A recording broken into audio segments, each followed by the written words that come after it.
Amém.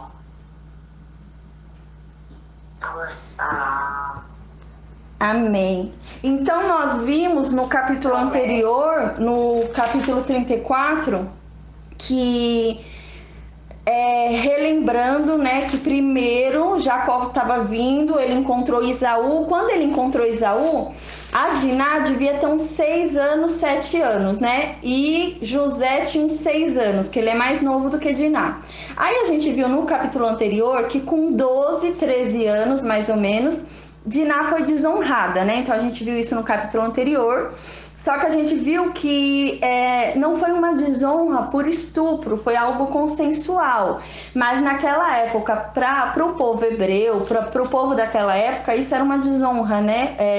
O homem tinha que respeitar a sua prometida e somente tomá-la depois do casamento, né? Então a gente vê que se quem não só não tinha compromisso nenhum com Diná, como ele foi e a tomou antes do casamento. Então, para o povo hebreu, para Simeão e Levi, os irmãos dela, ela foi tratada como uma prostituta, porque ali naquele momento ela serviu apenas para satisfazer o prazer de Siquém, né? E a gente viu realmente que Siquém, quando se deitou com ela, não tinha interesse em casar com ela, ele não tinha intuito nenhum em casar com ela.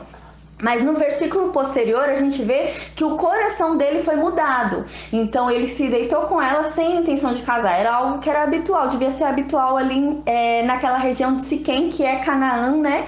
Então a gente lembra do costume dos cananitas, né? A gente lembra de Sodoma e Gomorra, que era Canaã também, né? Então era algo que era normal se deitar com outros homens, casar sem estar virgem, né? Então era algo comum para Canaã, né? Para o povo cananeu.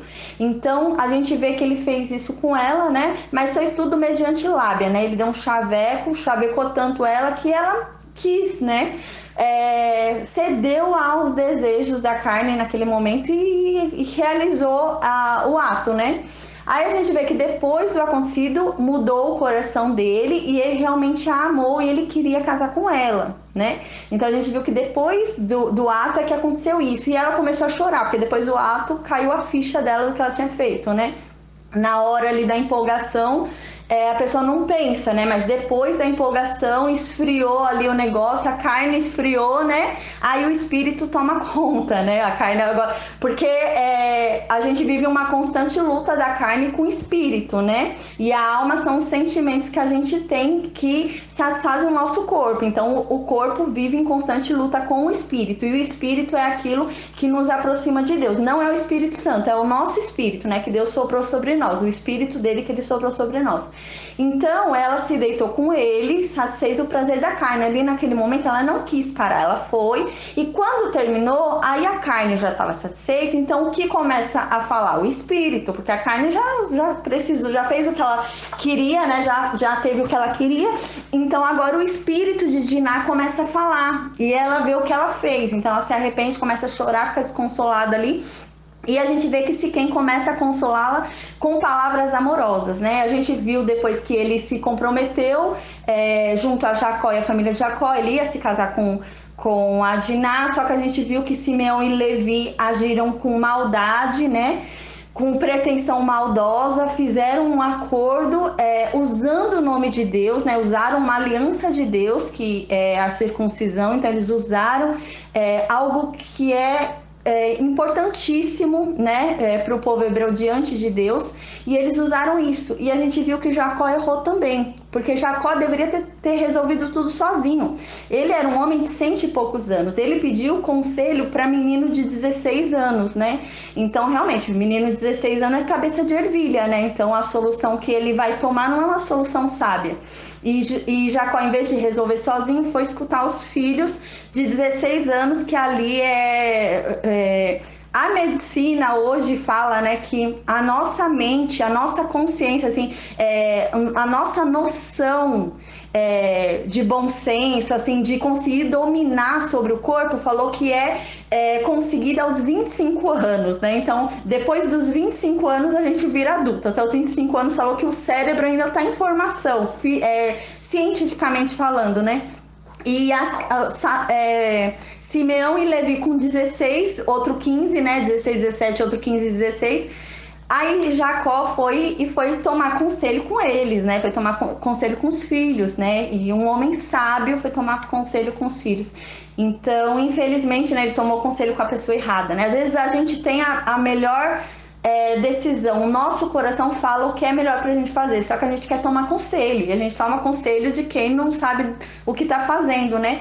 E Jacó fez isso. Aí a gente viu que eles agiram com maldade. No terceiro dia lá da circuncisão, era o dia mais doloroso, o dia que eles não teriam força para lutar, foi que Simeão e Levi entraram na cidade e mataram todos os homens da cidade. Então todos os homens da cidade pagaram pelo erro de Siquém. Então, nesse capítulo que nós vimos, no 34, infelizmente a gente vê que o povo siquemita tinha um maior senso de justiça e uma maior honradez na palavra do que o povo de Israel, né? Simeão e Levi, né? Não o povo em si, mas Simeão e Levi. Porque o povo siquemita cumpriu com o que falou, né? E ele quis realmente honrar a Diná e casar com Diná. Porém, o povo de Israel é que agiu com maldade, né? Com malícia, e cometer o mal. Então a gente viu que eles mataram a todos ali na cidade, né? Sem eles terem chance de defesa. Então a gente acabou o capítulo anterior, Jacó falando para Simeão e Levi: o que vocês fizeram? Agora a gente fede a podridão. Ninguém vai querer a gente por perto. A gente se tornou sujo, fedido. Em qualquer lugar que a gente vai, a gente fede. Então agora vão matar a gente, porque os cananeus são muito maiores do que nós, né? Porque o povo de Israel é pequeno em vista de todos os cananeus ali da região, né? Todos poderiam se unir, né? O povo de Belém, o povo de Siquém, o povo de Hebron, toda a região ali poderia se unir contra Israel, né? Então Jacó falou: o que vocês fizeram? Vocês tornaram a gente odiosos, nós somos um número menor, agora a gente está perdido. Aí Simeão e Levi, como justificativa do ato deles, a gente viu que eles simplesmente acharam que eles estavam certos em matar todo mundo, cometer um genocídio por causa de um erro de um homem, né? Então eles falam: você queria que a gente deixasse ele tratar ela como uma prostituta? Então a gente vê, né, que foi algo consensual. Eles não aceitavam que realmente não tenha pedido ela em casamento antes de se deitar com ela, e tenha esperado o momento certo, tenha respeitado e aguardado o momento certo, que fizessem as festas de casamento, tudo certinho. Então eles não aceitaram os filhos, né? Mas para Jacó parece que já tinha sido resolvida a história e estava tudo bem dela casar, e ela já estava com o marido dela, né? Então a gente viu que depois pegam ela à força, matam o marido dela na frente dela e pegam ela à força, né? E a Bíblia, infelizmente, ela não dá muita voz à mulher, né? Nessa época as mulheres não tinham muita voz nessa época. Então a gente vê que não tem assim o olhar da Diná com relação à história, né? Mas ela era casada. Ela deve ter se deitado ali com amor. Ela devia amar Siquém, né? Então deve ter sido difícil para ela também, né? Ver o marido dela sendo morto pelo irmão dela, ser obrigada a voltar, sair dali e voltar para a terra dela, né? Então agora a gente entra no capítulo 35 nesse contexto, né? Nesse contexto de que o povo de Israel seria um povo abominável agora, né? Um povo que mente, faz o inimigo deles ficarem na fragilidade maior e ataca. É como se atacasse o inimigo pelas costas, né? E isso nessa época não era algo legal de se ver, né? Não era, eles não atacavam assim pelas costas. Normalmente eles declaravam guerra, né? Era uma coisa declarada. E eles não fizeram isso. Eles fizeram uma arapuca, né? Uma armadilha. E isso não era bonito, não era bom, não era bem visto naquela época, né? Então a gente termina o capítulo 34 com isso, e agora a gente vai começar o capítulo 35 nessa situação. No capítulo 35, a gente vai ver que Jacó, depois do acontecido, Jacó fica perdido. Jacó não sabe o que fazer. Jacó fica: ai meu Deus, agora ferrou, porque Deus havia prometido para minha posteridade toda a terra de Canaã. Agora Deus vai anular isso, porque eles fizeram um genocídio na terra que era deles, né? Assim, Deus havia prometido aquela terra, e eles derramaram sangue inocente naquela terra. Não era qualquer sangue, era um sangue inocente. Aí então Jacó pensou: agora lascou, porque perdemos o direito da promessa. Deus não vai dar mais, porque a gente perdeu, porque derramamos sangue inocente numa terra que ia ser nossa futuramente, né? Então Jacó achava que Deus havia abandonado, porque se Jacó se achava abominável para o homem, achava que o homem, para o homem, ele fedia, imagina para Deus, né? Então Jacó falou: agora eu tô perdido. Deus não vai mais me proteger, Deus não tá mais comigo, agora a gente se ferrou, olha o que vocês fizeram. Então a gente começa o capítulo 35 com Jacó assim, nessa situação. Então Jacó fica ali, ó, atônito, não sabe, ele não vai para a esquerda, não vai para a direita, não vai para lugar nenhum, porque ele não sabe o que fazer, ele tá perdido. Então, considerando que Jacó está assim, perdido, e Jacó acha que perdeu a bênção, Deus vem dar um norte para Jacó. Então Deus vem falar, Deus não vem falar: ó, Jacó, eu ainda sou contigo, não. Deus vai dar um caminho para Jacó, fala: ó, vai lá para Betel e levanta um altar lá em Betel. Então Deus só falou isso. Então Deus não havia falado que ia continuar com Jacó, que a promessa ainda estava de pé, não tinha falado nada. Deus queria ver a obediência de Jacó, porque Deus apenas fala agora: Jacó, levanta você e a sua casa e vai para Betel agora e levanta um altar. Então ele queria ver a obediência de Jacó, porque se Jacó ia ou não, né? Independente da lógica ou não de fazer isso. Lembrando que Jacó estava descendo, ele descia em sentido a Hebron, né? Berseba. Então ele estava descendo. Betel também é descendo em sentido a Belém. Então ele estava descendo ainda em sentido a Hebron. Aí Deus mandou ele descer mais um pouco, era para descer mais um pouco até Betel, né? Então a gente vê, ele ficou em Siquém o que? Uns 6, 7 anos. Aí agora Deus fala, né?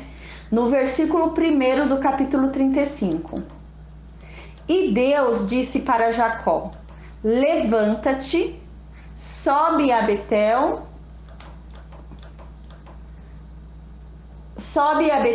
e habita ali. Fica ali por um tempo, né? E faça ali um altar. Quando Deus fala, ó, levanta-te, sobe a Betel e habita ali, Deus está falando para levantar, como se fosse: levanta, sacode a poeira, né? Porque Jacó não tinha forças para levantar, Jacó não tinha forças para se mover. Jacó, ele devia estar perturbado, ele falou: meu Deus, o que foi? Tá perdido. Então ele devia estar no chão, rasgado as roupas, devia ter jogado areia em si e devia estar ali pranteando sem ter o que fazer, parado, né? Então Deus fala: levanta, sacode a poeira. Você caiu, foi um tombo, né? O povo de Israel caiu, o povo de Israel pecou, né? Realmente.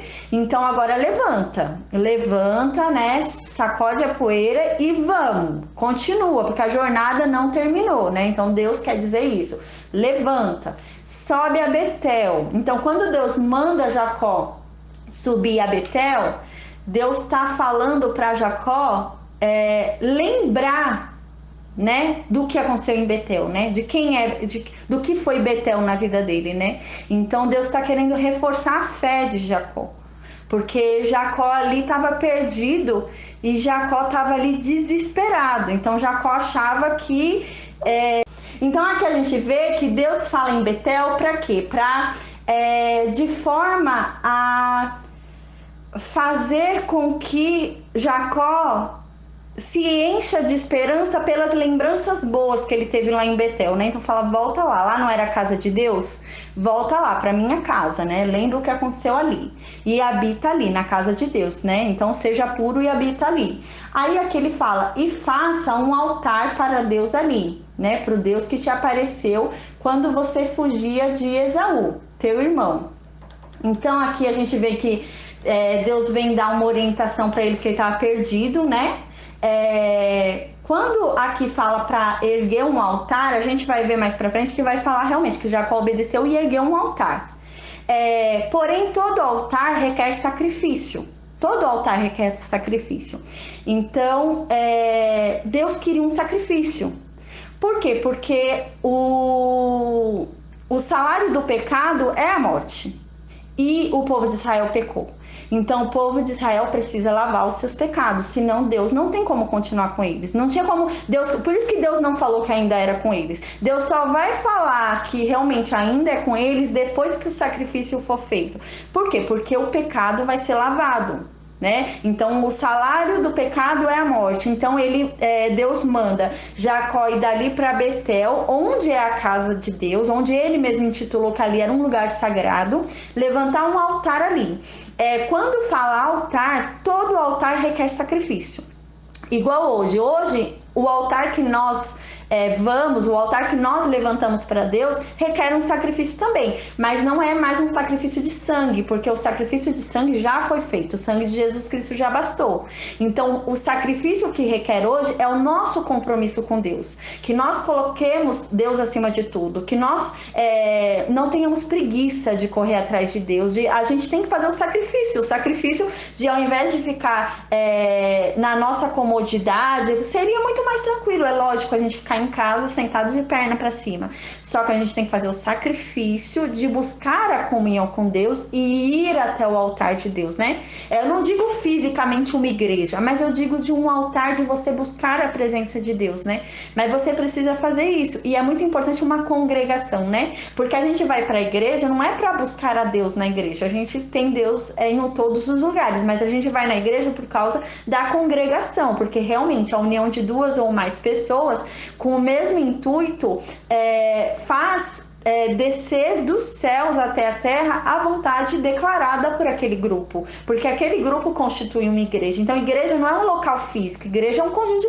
A gente pode ser uma igreja dentro de casa reunida, né? Então aqui Deus fala, vai para Betel.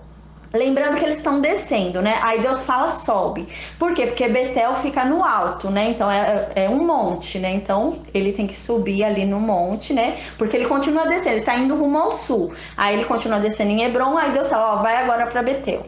Aí a gente vê que Deus aqui estava testando a obediência. Deus não falou, vai para Betel que eu continuo contigo. Então Jacó, pela obediência, ele falou, não, se Deus me mandou ir para Betel, é porque ele vai me fazer chegar em Betel. Né? E Jacó creu. Porém, a aliança deles havia sido quebrada ali, porque houve o pecado. E o pecado afasta a pessoa de Deus, não tem a comunhão com Deus.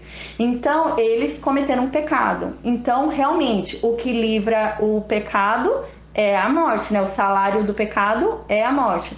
Então, alguém precisaria ser sacrificado, né? E quem pode ser sacrificado para livrar o pecado? Só alguém que nunca cometeu pecado. Então, ele pegou um cordeiro e sacrificou ali. Aí sim, ele se torna justificado diante de Deus para entrar na presença de Deus de novo. Aí a gente vai ver que depois desse sacrifício, ele se tornando justificado diante de Deus, Deus vem falar com ele de novo e renova a aliança. Por quê? Porque precisava renovar a aliança, porque ela havia sido interrompida por conta do pecado. Havia sido derramado sangue inocente, né? Então, precisava realmente haver uma expiação do pecado que havia sido cometido ali, e Deus depois precisava fazer uma nova aliança. Então Deus vem para reafirmar a aliança que havia sido feita, porque ele reconheceu aquele sacrifício que havia sido feito por aquele cordeiro que foi apresentado. A Bíblia não fala que ele fez o sacrifício, mas assim fica subentendido, porque todo altar requer um sacrifício.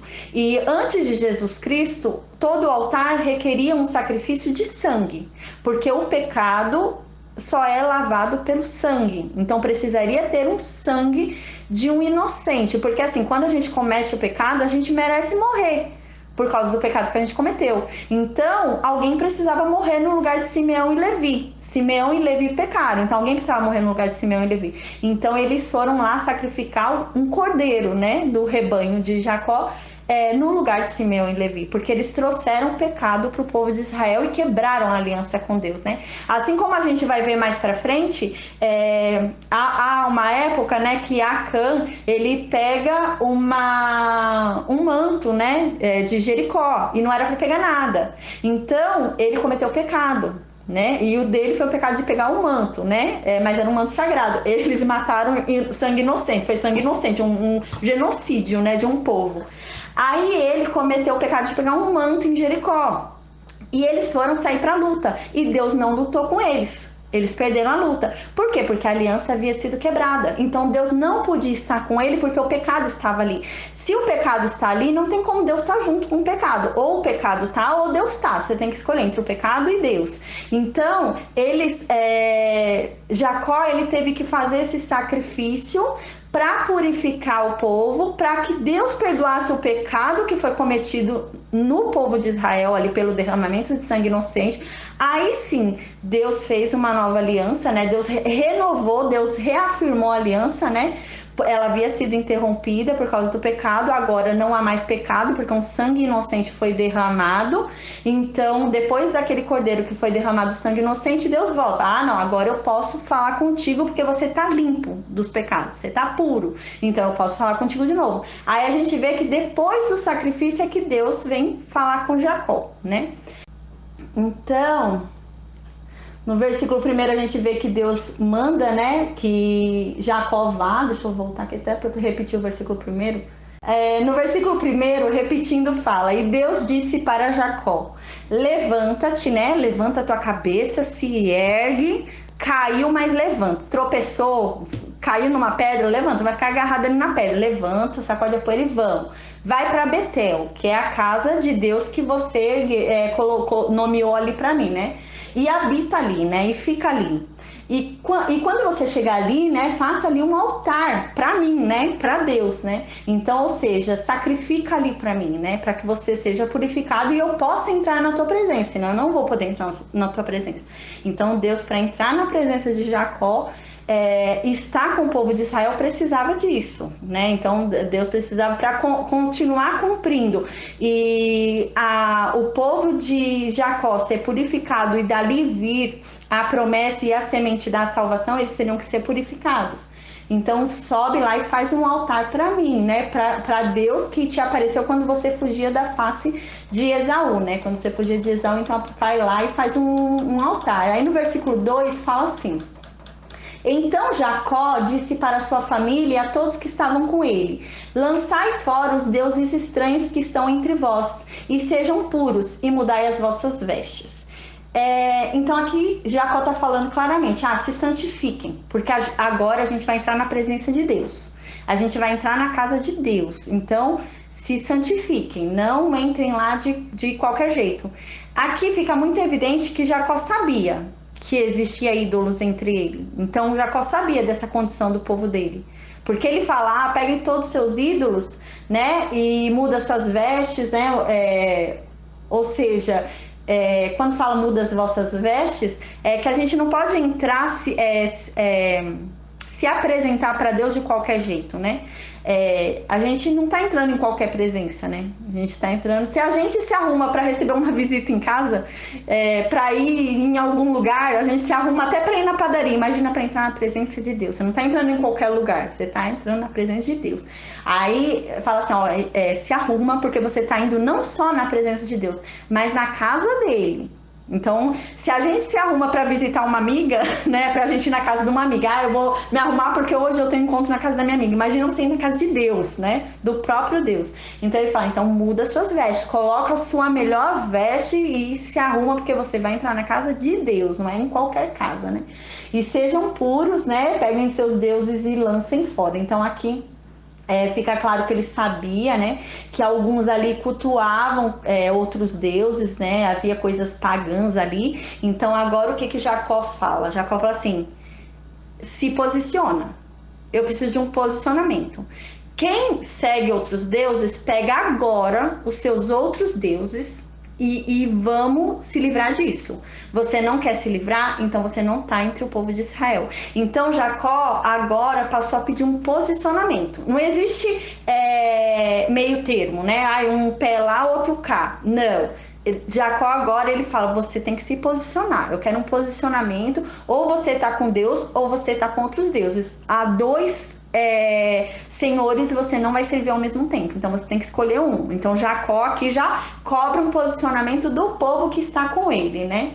É muito interessante que existe uma história, né, antiga, que tem um homem que ele estava em cima do muro, né? Ele estava em cima do muro e de um lado tinha o céu e do outro lado tinha o inferno, né? Aí o povo do céu ficava falando, vem pra cá, vem pra cá, vem pra cá. E o povo do inferno não fazia nada, ficava só olhando em cima do muro. E o povo do céu, vem logo que ainda dá tempo. Aí o homem estava em cima do muro e falou, mas por que vocês não falam nada? Só o povo do céu que me chama, porque o povo do inferno fica quieto, né? Aí Satanás falou, porque o muro é meu. Então, se você está em cima do muro, você está no meu lado. Então, é a mesma coisa que acontece aqui. Então, a pessoa precisa se posicionar, né? Então, agora, porque assim, infelizmente, esse mal entrou dentro do povo de Israel porque havia uma falta de posicionamento. O povo precisava se posicionar diante de Deus, né?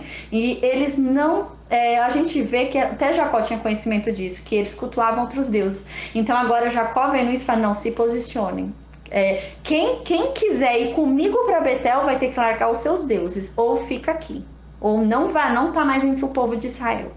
Só tá entre o povo de Israel aquele que decide abandonar tudo aquilo que o separa de Deus. Se você não abandonar aquilo que te separa de Deus, você não tá entre o povo de Deus, então fica aqui. Aí Jacó se posiciona, né?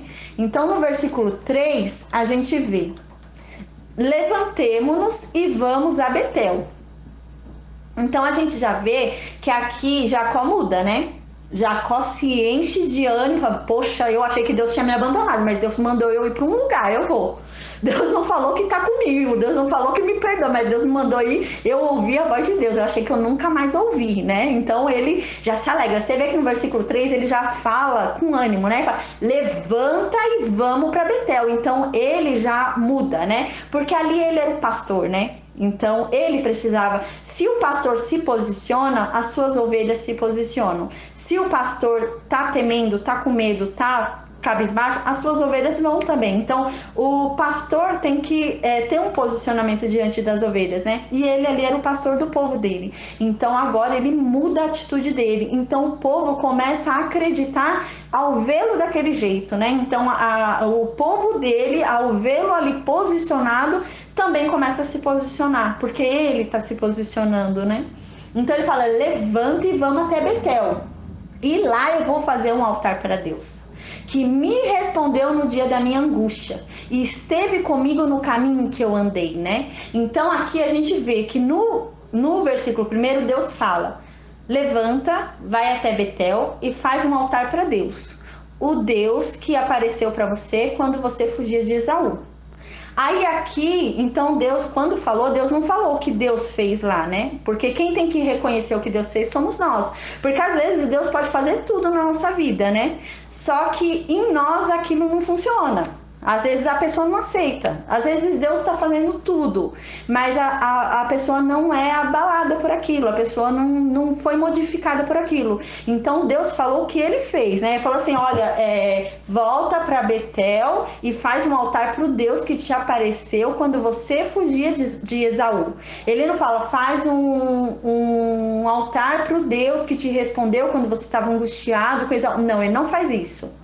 Porque ele quer o quê? Que Jacó traga à memória o que houve ali, né? O que Jacó sentiu. Não adianta Deus falar o que ele fez. A pessoa tem que ter consciência do que Deus fez, né? Então Deus não falou o que ele fez. Deus falou, vai para Betel, levanta um altar, né? Pro Deus que te apareceu quando você estava fugindo de Esaú. Então, aí aqui no versículo 3, a gente vê que isso trouxe à memória de Jacó o que Deus fez na vida dele. Então, aqui no versículo 3, Jacó já fala, Jacó tomou ânimo, falou, nossa, eu lembrei quem é Deus, eu lembrei o que Deus fez comigo. Se Deus fez comigo naquele tempo que eu não era nada e Deus me perdoou e foi comigo, agora ele pode ser também. Então, é muito importante trazer à memória coisas que nos dão esperanças, né? Momentos que Deus esteve conosco e fez grandes coisas em nossas vidas. Porque a gente pensa, se aconteceu uma vez, pode acontecer de novo.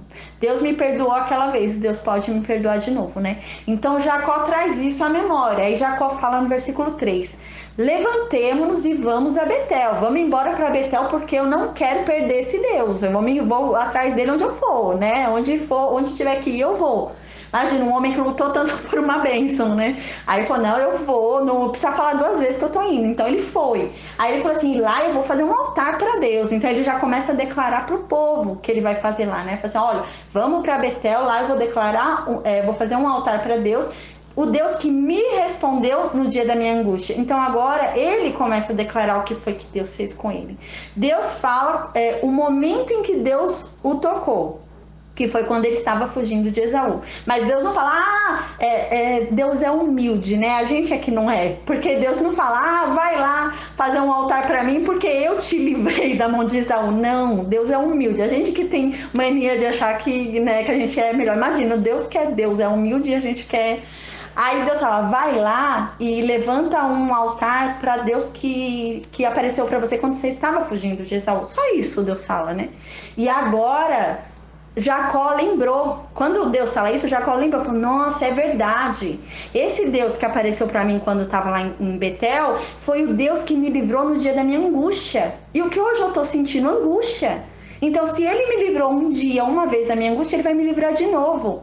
Então, a própria Bíblia fala, né? Traga à memória aquilo que te dá esperança. Então, o fato, aquele momento já lembrou Jacó, né, da esperança dele. Não, se Deus me tirou da minha angústia naquele dia, ele vai me tirar de novo, né?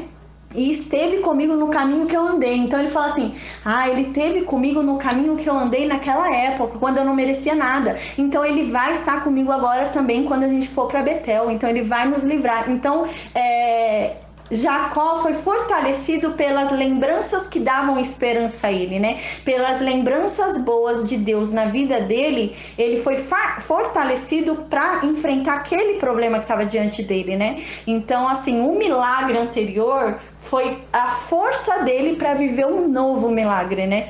Então por isso que a Bíblia fala que é muito importante a gente trazer à memória aquilo que dá esperança. Em Lamentações, capítulo 3, versículo 21 a 24, fala isso.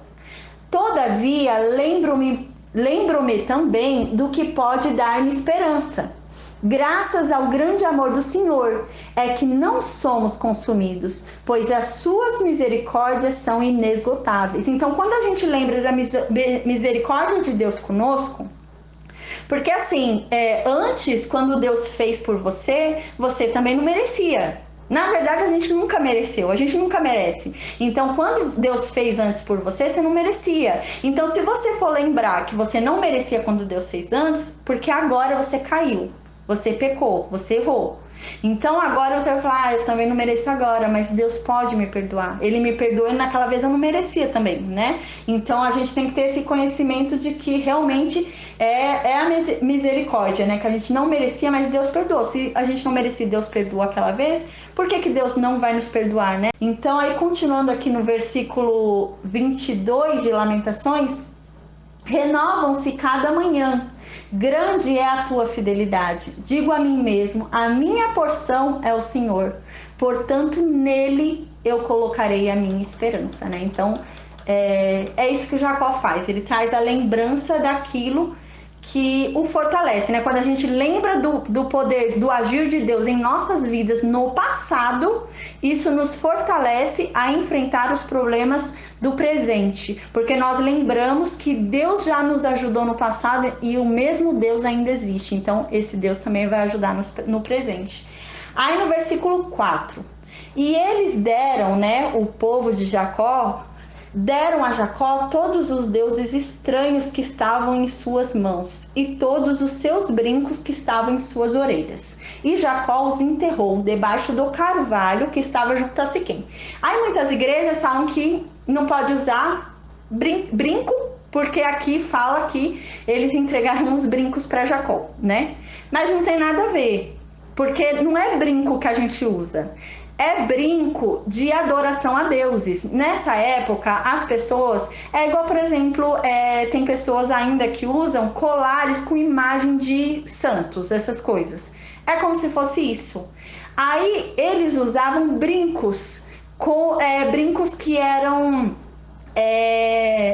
oferecido aos deuses, sabe? Eram brincos que eram cultuados os deuses. Então eles faziam aqueles brincos.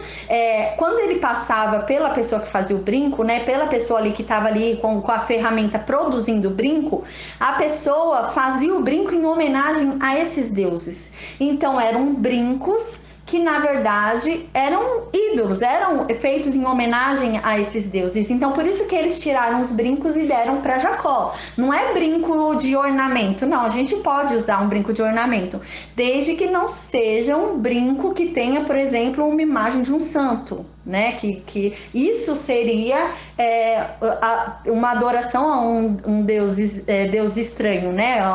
Uma adoração pagã, né? Então foi isso que aconteceu. E algumas igrejas falam, não pode usar brinco por causa disso, porque eles entregaram o brinco. Mulher não pode usar nada, assim. Mas não é isso. O que fala aqui é que eles entregaram todos os deuses estranhos que estavam com eles e os brincos, porque nessa época era muito comum se usar brincos em homenagem a deuses, né? Então eles faziam até joias e consagravam a deuses, aquelas joias. Elas usavam colares, coisa aqui na cabeça, e aquilo era consagrado àqueles deuses. Então eles faziam, né? E consagravam durante a época que estavam fazendo, era consagrado. Tanto que muitas vezes as mesmas pessoas que faziam os ídolos eram as pessoas que faziam as joias. Eram feitas no mesmo lugar, vendidas pela mesma pessoa, porque eram feitas com esse ritual, né? Então era normal, eles usavam assim cultuando, então eles usavam de forma a homenagear aqueles deuses. Eu olhava assim para a pessoa, vinha aquele negócio no pescoço e falava, tá homenageando o deus tal, e eles usavam aquilo, né?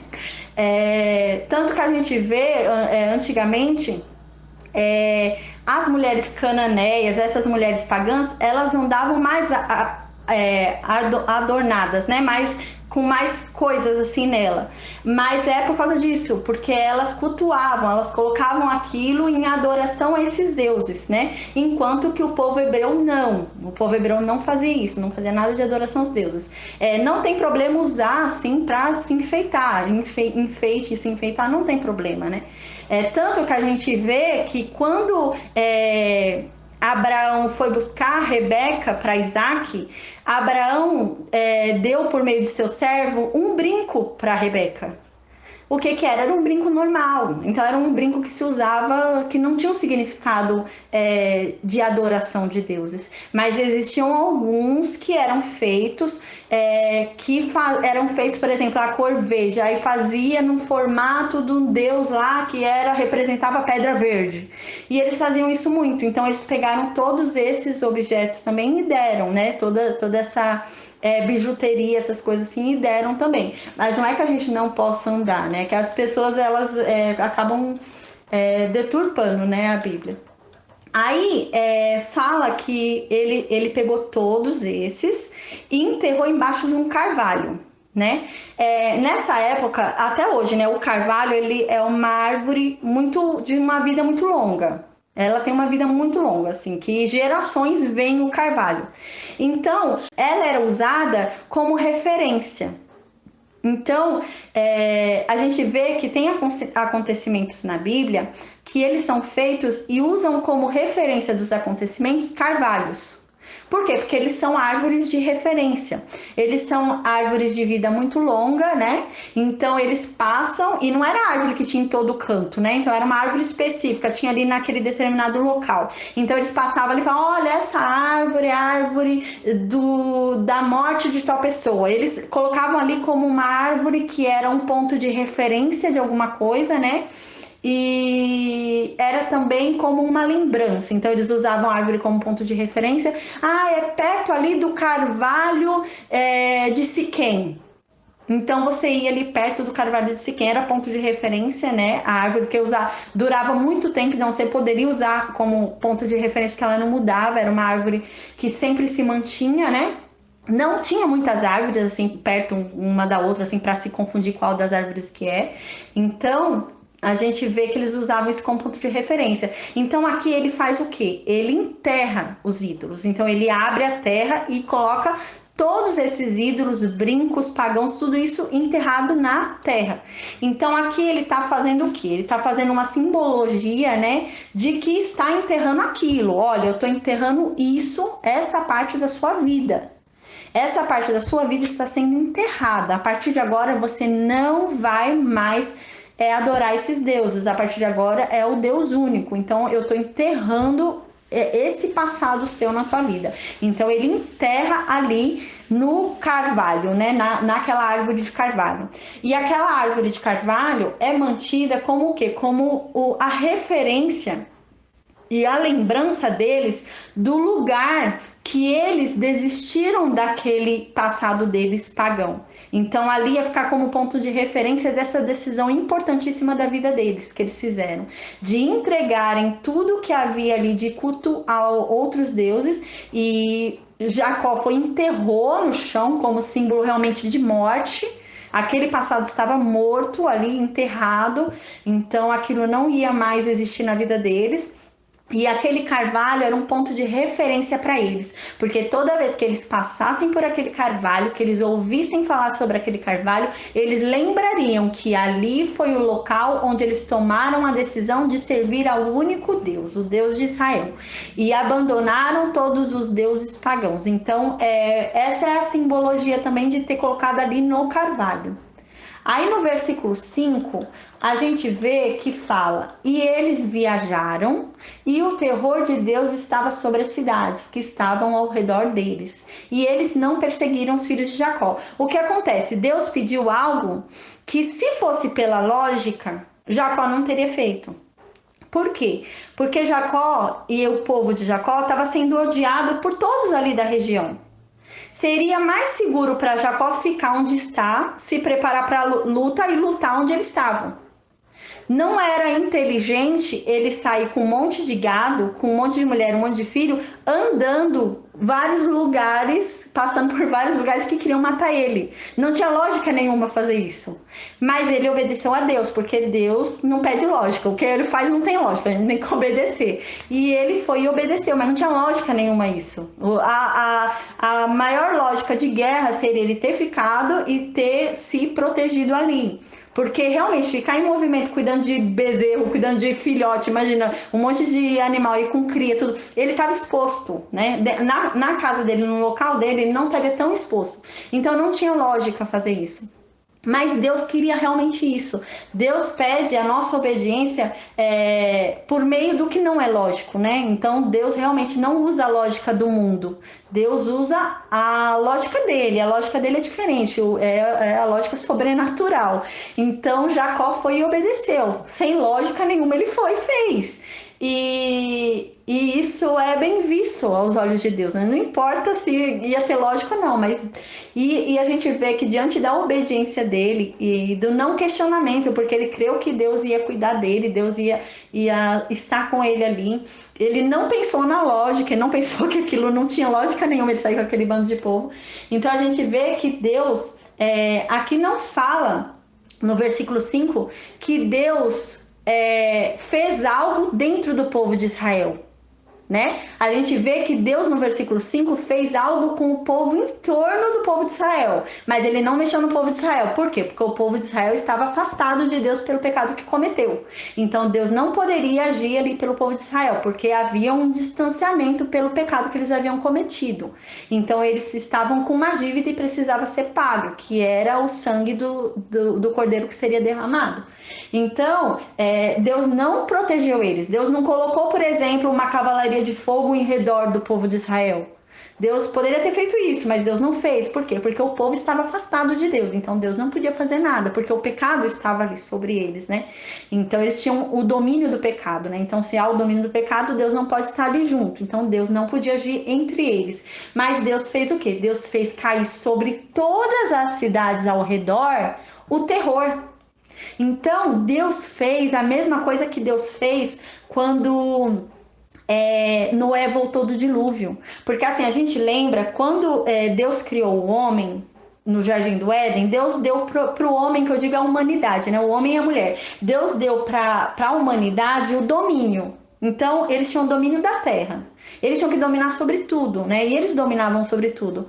Porém, quando eles pecaram, o que aconteceu com o pecado? Eles passaram o domínio deles para Satanás.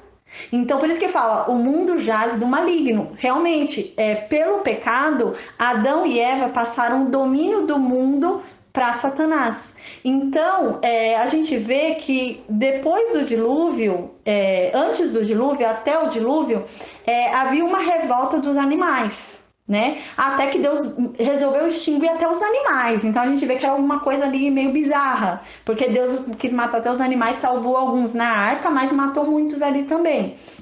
E quando volta do dilúvio e Noé sai da arca, Deus fala: agora eu vou retomar o domínio da humanidade sobre os animais. Ou seja, durante o Éden, depois da queda, até o dilúvio não havia domínio sobre os animais. Então devia ter uma briga ali ferrenha, né?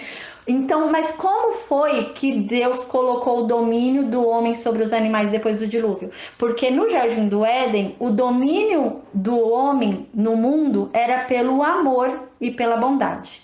Então, ele conseguia dominar o leão com amor e bondade, fazendo carinho e tal. O leão não tinha medo do homem. O leão tinha amor e bondade, ele obedecia o homem por amor. Porém, depois do dilúvio, Deus retoma o domínio do homem. Então, ele retoma o domínio do homem sobre os animais. Mas como que ele faz essa retomada? Pelo terror, pelo medo. Então, os animais agora, eles não obedecem mais o homem por amor e bondade, pelo prazer de obedecer o homem, mas por medo.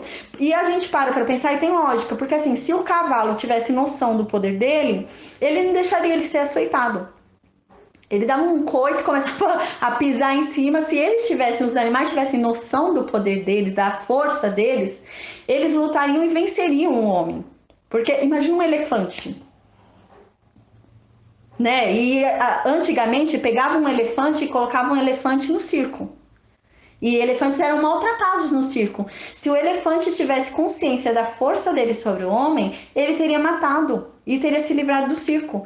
Mas Deus, de alguma forma, coloca sobre a cabeça dos animais um terror, um temor. Então eles passam a não ter consciência da força deles. Aí foi isso que Deus fez aqui com o povo ao redor de Jacó. Porque se a gente parar para pensar, o povo ao redor de Jacó era muito maior do que Jacó. Mas, sem explicação, eles começaram a ter medo de Jacó. Como que eles tiveram medo, sendo que eles eram muito mais numerosos do que Jacó? E Jacó estava caminhando, Jacó andava com um monte de gado. Então, se eles fossem pela lógica, se eles tivessem consciência disso, eles teriam atacado. Mas Deus colocou sobre eles um terror, assim como colocou sobre os animais. Então, eles tiveram medo. Eles tinham medo e não conseguiram reagir. Então, eles passaram ali em paz, né? Então o povo de Jacó viajou em paz, e não só em paz, como de uma forma imperturbável. Ninguém perturbou eles. Tiveram um terror que eles não conseguiam nem retrucar nada. Eles não conseguiam nem falar de longe xingando, não faziam nada.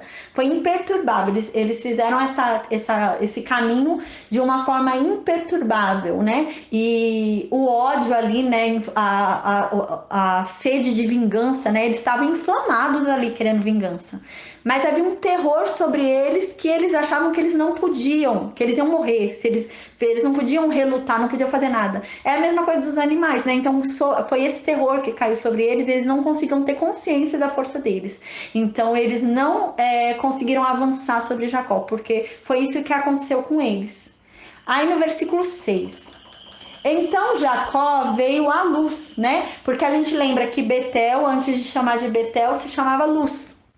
E Jacó, depois do primeiro sonho que ele teve quando estava indo a Padã Arã, ele, como viu Deus ali em sonho, né? Ele deu ao lugar o nome de Betel. Betel significa a casa de Deus, né? Então, no versículo 6 fala: então Jacó veio à luz, que é Betel, né? Que está na terra de Canaã, isto é, Betel, ele e todo o povo que estavam com ele. Então, eles foram lá todos para onde Deus mandou.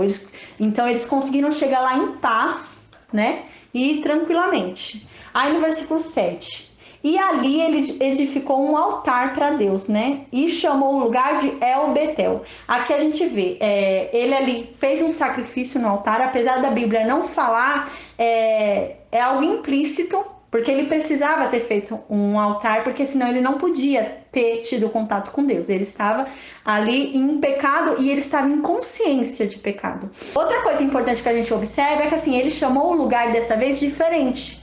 Primeiro ele tinha chamado de Betel, que era a casa de Deus. Agora ele dá outro nome, ele fala El Betel. El significa Deus. Então agora ele dá o nome de Deus da casa de Deus. A gente observa que na primeira vez Jacó criou um memorial e exaltou o lugar. Então, a primeira vez Jacó criou ali um pilar, né? Ele ofereceu oferta de azeite, ungiu ali com azeite e declarou ali casa de Deus. Então, ele fez ali uma homenagem ao local, não a Deus. Ele exaltou o local. Agora a gente vê um Jacó mudado, porque ele não está exaltando o local, ele está exaltando o Deus daquele local. Então agora ele fala, ele chamou o lugar do altar que ele ergueu de El Betel, ou seja, o Deus da casa de Deus. Primeiro ele havia levantado e exaltado o lugar. Agora não, agora ele está exaltando o Deus daquele lugar, né? Então há essa diferença.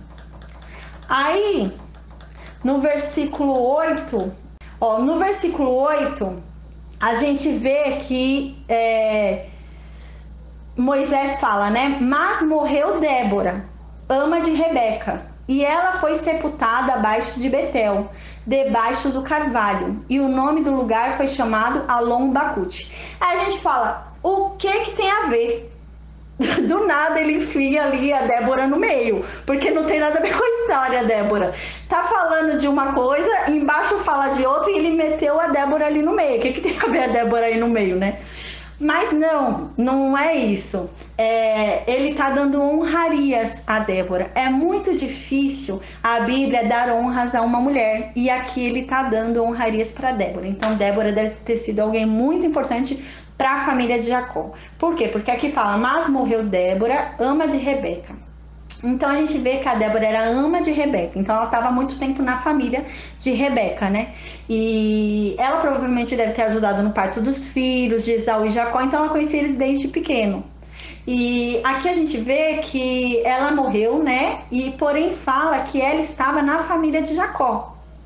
Não tem como explicar como que ela estava na família de Jacó, né? Não tem como a gente saber como que ela estava ali, porque ela primeiro estava na casa de Rebeca. Mas a gente presume o quê? Que ele ficou em Siquém 6 anos, Jacó.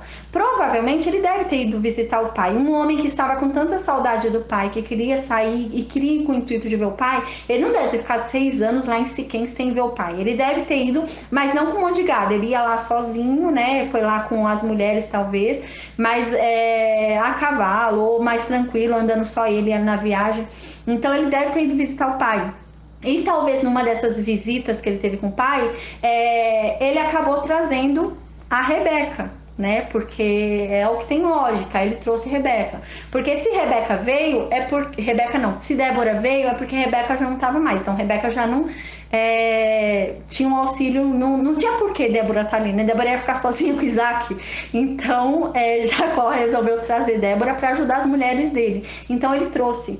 E aqui fala, né, que ela foi sepultada abaixo de Betel, debaixo do carvalho. Então a gente vê, carvalho é um ponto de referência. Carvalho é um local de lembrança. Para ela ter sido sepultada debaixo de um carvalho é porque ela era muito importante. Então era alguém que queria que houvesse um túmulo ali que fosse um marco. Aquele túmulo dela era um marco, era um ponto de referência, era um marco. Tanto que a gente vai ver que ela foi muito pranteada, ela foi muito chorada. Então, eles queriam realmente colocar um ponto de referência. Ela deve ter sido tipo uma vozona, né? Vovózona para todo mundo ali. Então, ela foi enterrada embaixo do carvalho. E não só foi enterrada embaixo do carvalho, como eles deram um nome ao carvalho. Então, olha a importância dessa mulher perante a família de Jacó. Porque a gente vê, não é qualquer mulher que tem sua morte declarada na Bíblia. Não é qualquer mulher. A gente vai ver que Raquel tem sua morte declarada na Bíblia, porém é mais por causa do nascimento do filho do que por conta da morte dela. Porque nenhuma mulher tem declarado a morte dela assim. E ela não só tem a morte dela declarada, Débora, como tem o local onde ela foi e o nome que foi dado. Eles ainda deram um nome para o local. Então ela era uma mulher que ela era uma mulher muito respeitada pelo povo de Israel, né? Então ela era como se fosse uma mãezona para todo mundo ali, né? Então por isso que ele fala, não é que não tem lógica, tá aí jogado e não tem lógica, é que nesse meio termo a gente vê, eles chegaram até Betel e em Betel ela morreu. Então realmente fala que eles chegaram, Jacó foi e ofereceu o sacrifício, ergueu o altar, mas a Débora morreu. Aí quando a Débora morreu, sepultaram ela debaixo do carvalho, a importância dessa mulher, né, para ter ali um memorial no carvalho, né, que é um local de lembrança e de referência. E também o lugar daquele carvalho, o lugar daquele enterro dela foi chamado de Alon Bacute. Então ainda foi dado um nome sobre o túmulo dela, sobre aquele local de túmulo dela. E significa, Alon Bacute significa o carvalho do choro. Então ela deve ter sido muito pranteada, ela deve ter sido muito chorada pelo povo de Israel. Então não é à toa que Moisés coloca essa passagem aqui, coloca essa mulher aqui. Ele coloca realmente porque ela teve uma importância para a família de Jacó. Ela foi muito importante. Tanto que a gente vê que assim, a Raquel vai morrer mais para frente e a gente não vai ver essas homenagens todas. Então, para a Bíblia fazer uma homenagem dessas, para uma mulher que não está nem entre o sangue, porque ela não é nem o sangue do povo de Israel, mas é porque ela realmente ela era alguém muito importante ali entre a família de Jacó. Então a gente vê que ele ergueu um altar e ele sacrificou para se purificar. Aí depois que ele sacrificou e se purificou, a gente vai ver que agora Deus aparece para ele, né? Depois desse sacrifício. Então agora no versículo 9 a gente vê. Versículo 9. E Deus apareceu a Jacó novamente, quando ele veio de Padã Arã e o abençoou. Então aqui a gente vê, primeiro, claro, a Bíblia fala claramente que Jacó subiu até Betel e ergueu o altar. Então Jacó foi, subiu, ergueu o altar e ofereceu o sacrifício. Depois de oferecer o sacrifício, houve comunhão de novo com Deus, porque o pecado de Jacó foi lavado, né? Pelo sangue do cordeiro, o pecado de Jacó foi lavado, então ele pôde ter novamente comunhão com Deus. Então Deus veio conversar com Jacó. Aí aqui a gente vê que a Bíblia fala, né? Aí Deus veio. Deixa eu voltar para o 9 aqui que saiu. Aí aqui no 9 a gente vê que fala que Deus apareceu novamente para Jacó quando ele veio de Padã Arã e o abençoou. Aqui é para quê? Para que não tenha dúvida, né? Porque assim, senão a pessoa fica em dúvida, né? Quando Jacó estava indo para Padã Arã, quando Jacó estava indo para a casa do tio dele, fugindo de Esaú, Jacó parou em Betel. Aí, quando Jacó parou em Betel, Deus falou com Jacó em Betel, por meio de sonho, que ele tinha colocado a pedra de travesseiro. Aí, agora, para não ter dúvida, porque senão a pessoa vai falar, ah, sim, ele falou mesmo, quando ele estava fugindo de Esaú. Aí, aqui a Bíblia está falando, não, ele falou de novo. Então, ele falou aquela vez quando Jacó estava indo para Padã Arã, Deus falou com ele em sonho. Deus falou com ele em sonho ali que ele tinha colocado o travesseiro. Aí agora ela tá falando que quando ele estava voltando de Padarã, quando ele estava voltando para Berseba, aí Deus apareceu de novo. Então é para não ter dúvida que não é a mesma visão da primeira vez, quando Jacó foi para Labão. Agora é outra visão, quando Jacó tá voltando de Labão.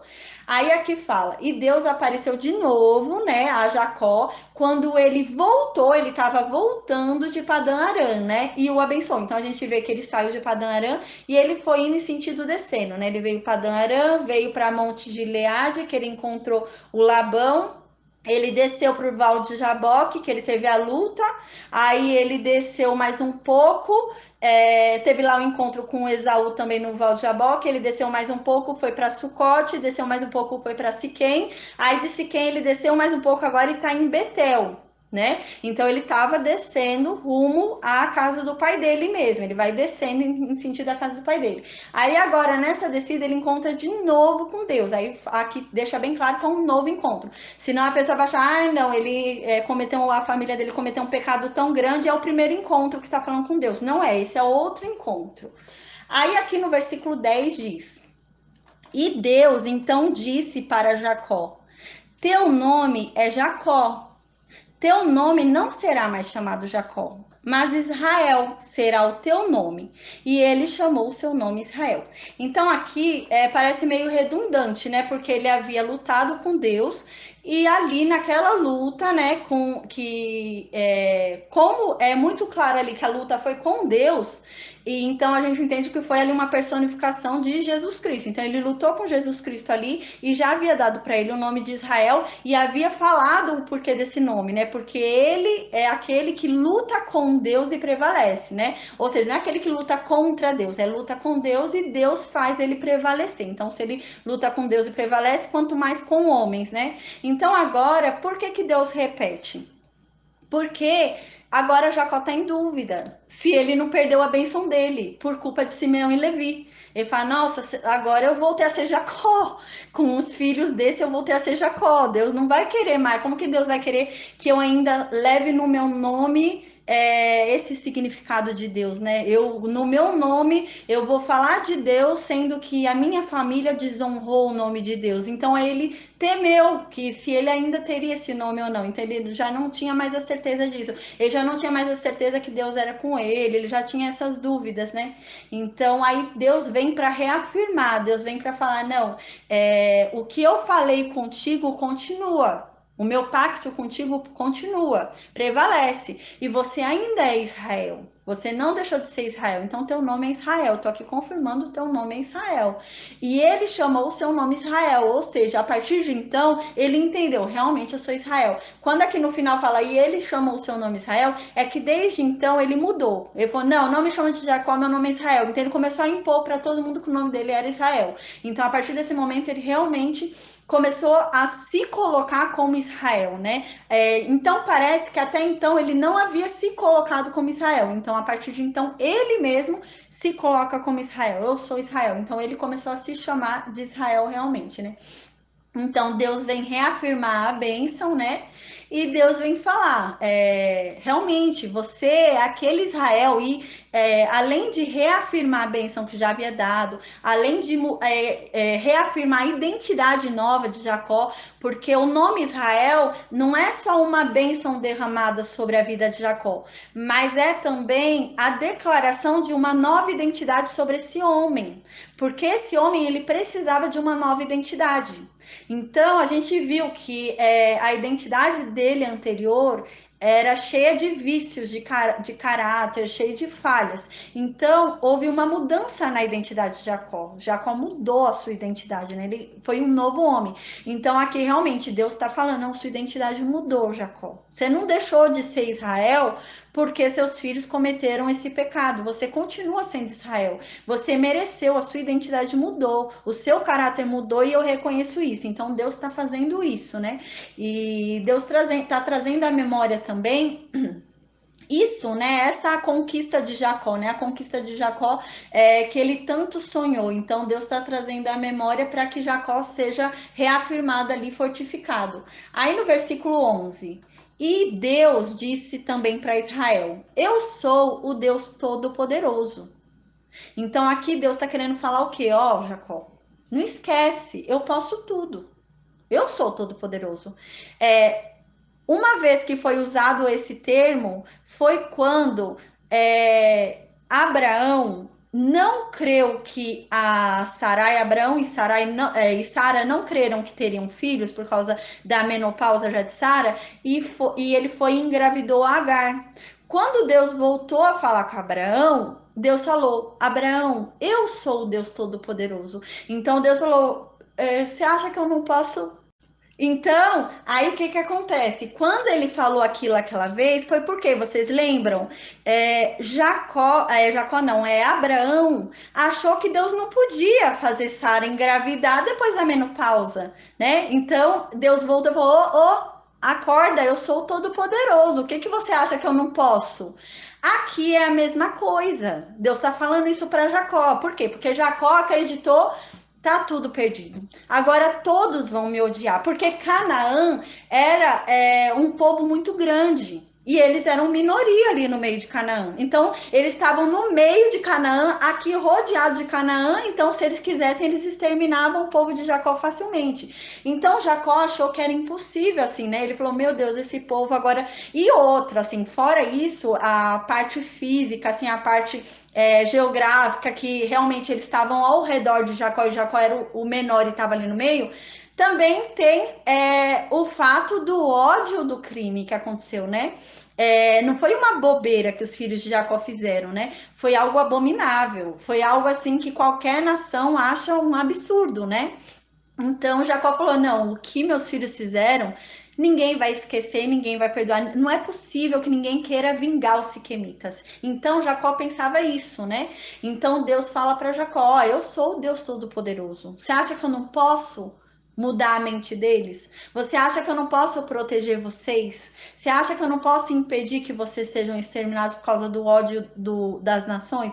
Então Deus queria trazer isso à mente de Jacó, porque a gente vê que a mesma coisa, a mesma balança que foi usada com Abraão, porque Abraão achava que Deus não podia fazer nada ali, então Abraão foi e se deitou com Agar. E agora é a mesma coisa. Deus fala: você acha que é impossível para mim? O que é impossível para mim? Porque tem uma nação inteira contra você. Você acha que isso é muito para mim? Eu sou todo poderoso. Eu posso tudo. Se eu quiser, eu mato todas as nações ao redor de você, fica você aí no meio. Então Deus queria falar isso para Jacó, né? Para reanimar a força de Jacó, né?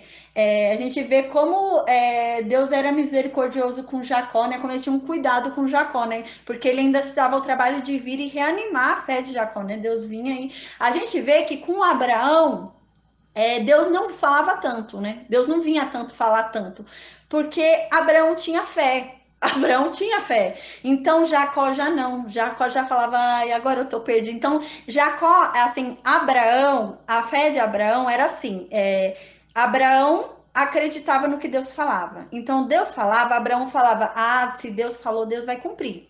Né? Então Deus vai fazer. Então Abraão não tinha dúvida que Deus ia fazer.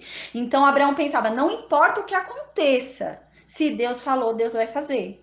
Então ele não tinha dúvida que Deus ia fazer, porque Deus havia falado. Porque é aquilo, né? Deus é fiel à palavra dele. Então, se Deus prometeu, Deus vai fazer. Então, Deus não vai fazer porque você merece, porque você fez algo para aquilo, ou porque você está andando em tal caminho. Não, porque Deus prometeu. A questão não é quem está recebendo, a questão é quem está dando, né? Então, o que está em jogo aqui é o caráter de Deus e não de quem está recebendo. Então, mesmo que a pessoa não mereça receber, Deus vai dar. Por quê? Porque ele é fiel à palavra dele. Então, se ele prometeu, ele vai dar, porque o que está em questão é o caráter dele, mesmo que a pessoa não esteja crendo que vai receber ou não, né? A não ser que seja afastada da presença dele, mas se a pessoa não está crendo, mesmo assim ela recebe, porque o que está em jogo é a palavra de Deus.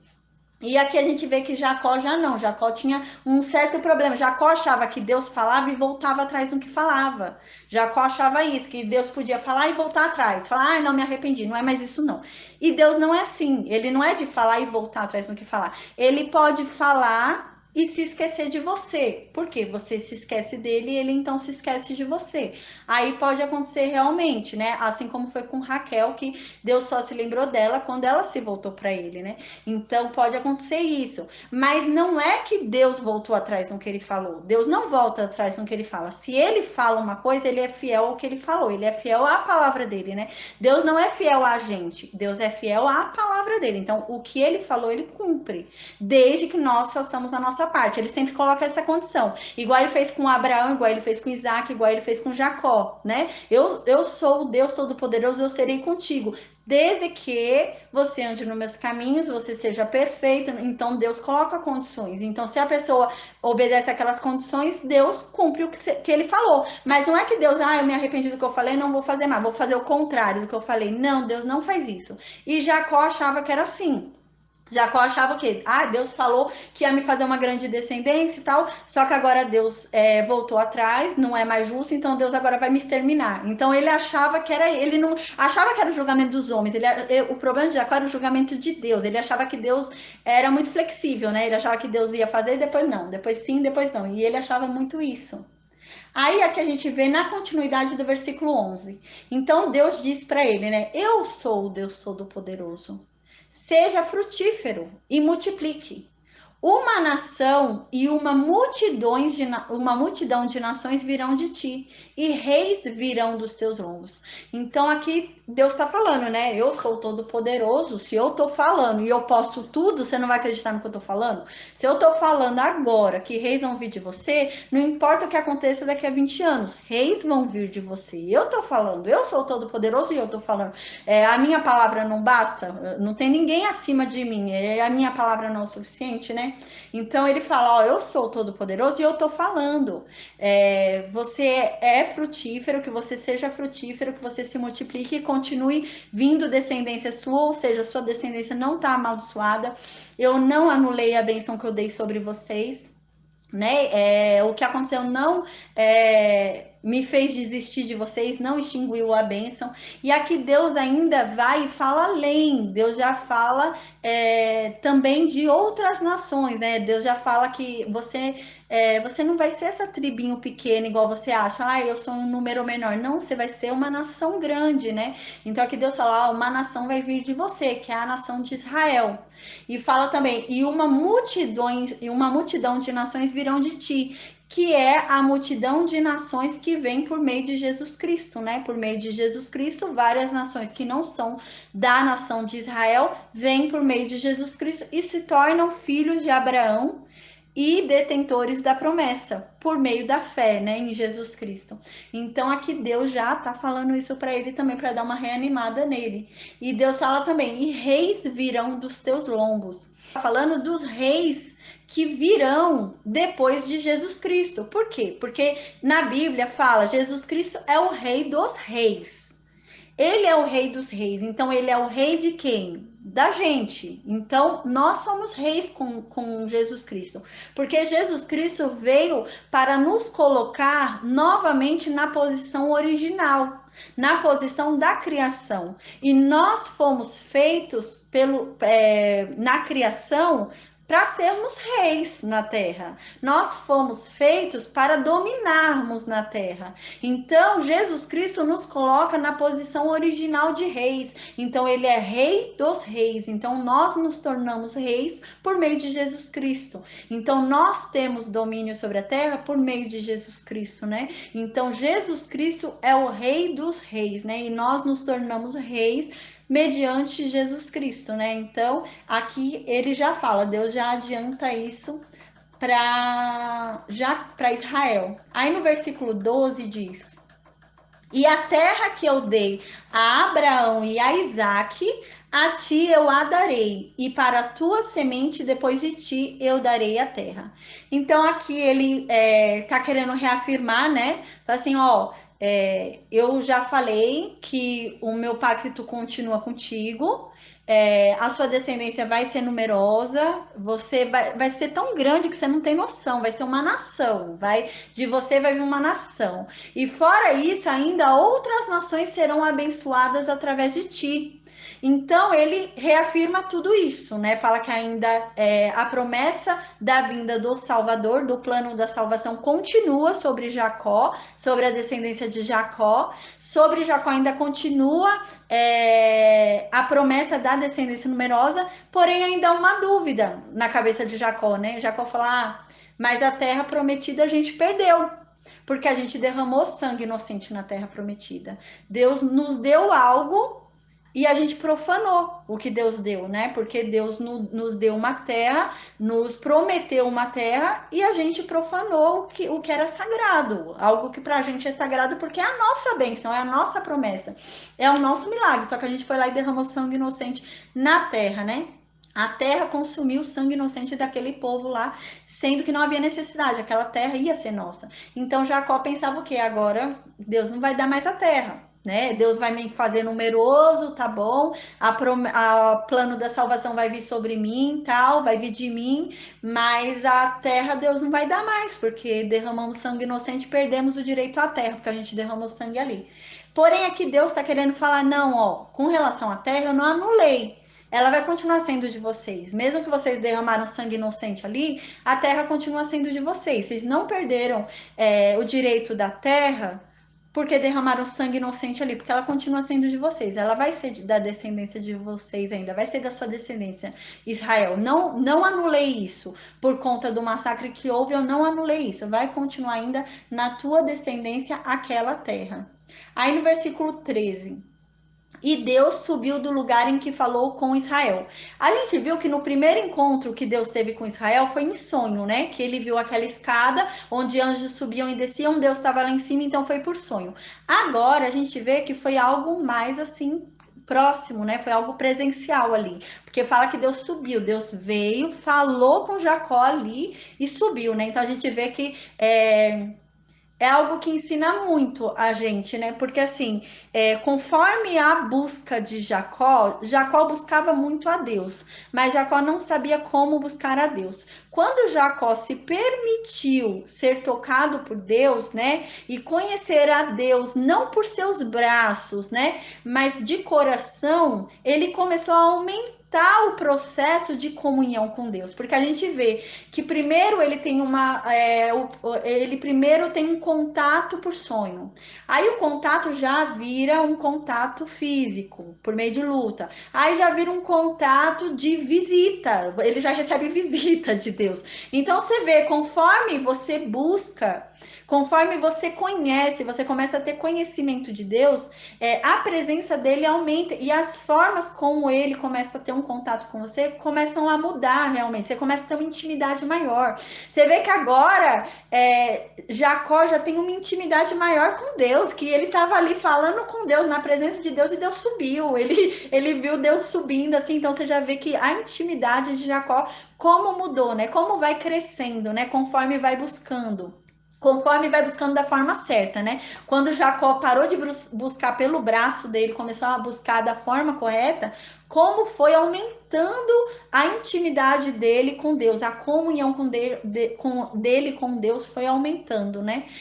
Naquela época não existia a Bíblia, não tinha um documento escrito para ler, né? Mas hoje a Bíblia é muito clara, né? Deus é muito claro, fala: se você quer me conhecer, se você quer ter intimidade comigo, se você quer viver isso que Jacó viveu, é por meio da minha palavra, porque a palavra é Deus, né? Quando na palavra diz que a fé vem pelo ouvir, e o ouvir a palavra de Deus, não é que a gente vai ler trechos aleatórios, né? Vai chegar, vai sentar ali, ouvir o pastor falar e a gente vai se encher de fé. Não é algo milagroso.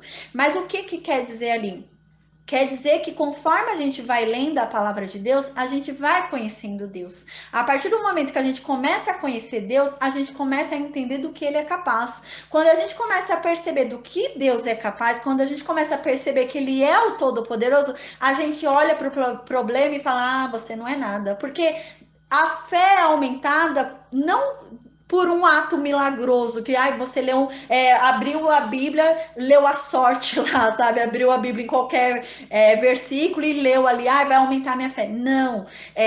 O que está querendo dizer ali, o que Paulo diz ali, é que conforme você vai lendo a Bíblia, você vai conhecendo a Deus. Conforme você vai conhecendo a Deus, você vai entendendo quem Ele é. Quando você começa a entender quem Ele é, você começa a falar: pô, meu, nada, o que pode ser contra ele? Nada, meu Deus é Deus. Então, por isso que a sua fé é aumentada, não é aumentada por um milagre de ler qualquer versículo, mas ela é aumentada pela comunhão, intimidade e principalmente pela consciência que a gente passa a ter de quem é Deus. A gente começa a ter consciência, não, Deus é isso.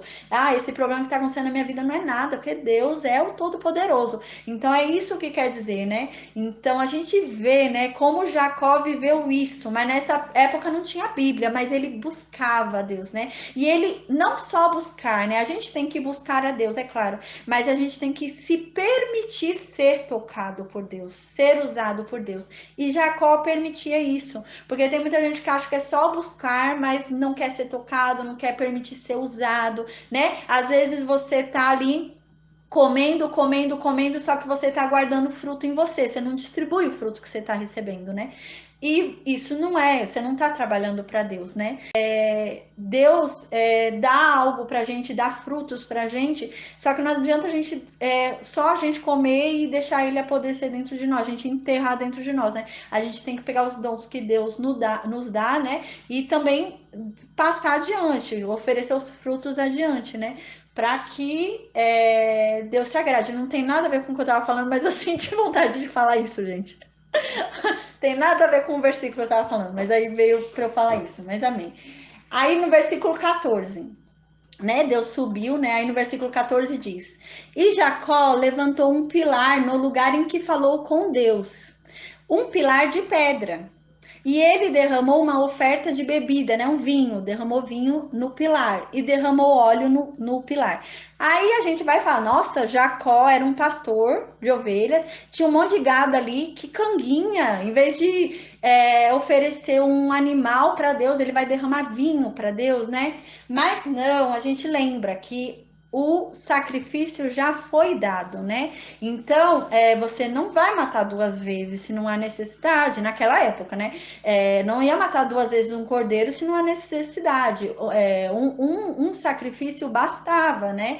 Para limpar o pecado ali. Então, o sacrifício que ele fez no altar quando ele chegou em Betel já bastou. Limpou o pecado dele. Tanto limpou o pecado dele que Deus veio ter com ele. Então, agora ele levanta um pilar não em sacrifício, porque o sacrifício já foi feito. Agora ele levanta um pilar em agradecimento a Deus, né? Então, agora ele recebeu o que ele queria, o que ele pediu, e agora ele agradece, né? Às vezes as pessoas pedem tanto uma coisa, quando Deus dá, a pessoa não volta para agradecer, né? Não agradece a Deus, se esquece de Deus, né? Então aqui Jacó ele recebeu, né? Ele ofereceu o sacrifício de forma a pedir para Deus perdão pelos pecados e que retornasse a comunhão com Deus. E Deus aceitou. Deus falou com Jacó. Deus veio ainda presencialmente falar com Jacó. Então agora Jacó agradece porque Deus veio falar com ele. Jacó agradece porque Deus fez aceitou o sacrifício dele, entendeu?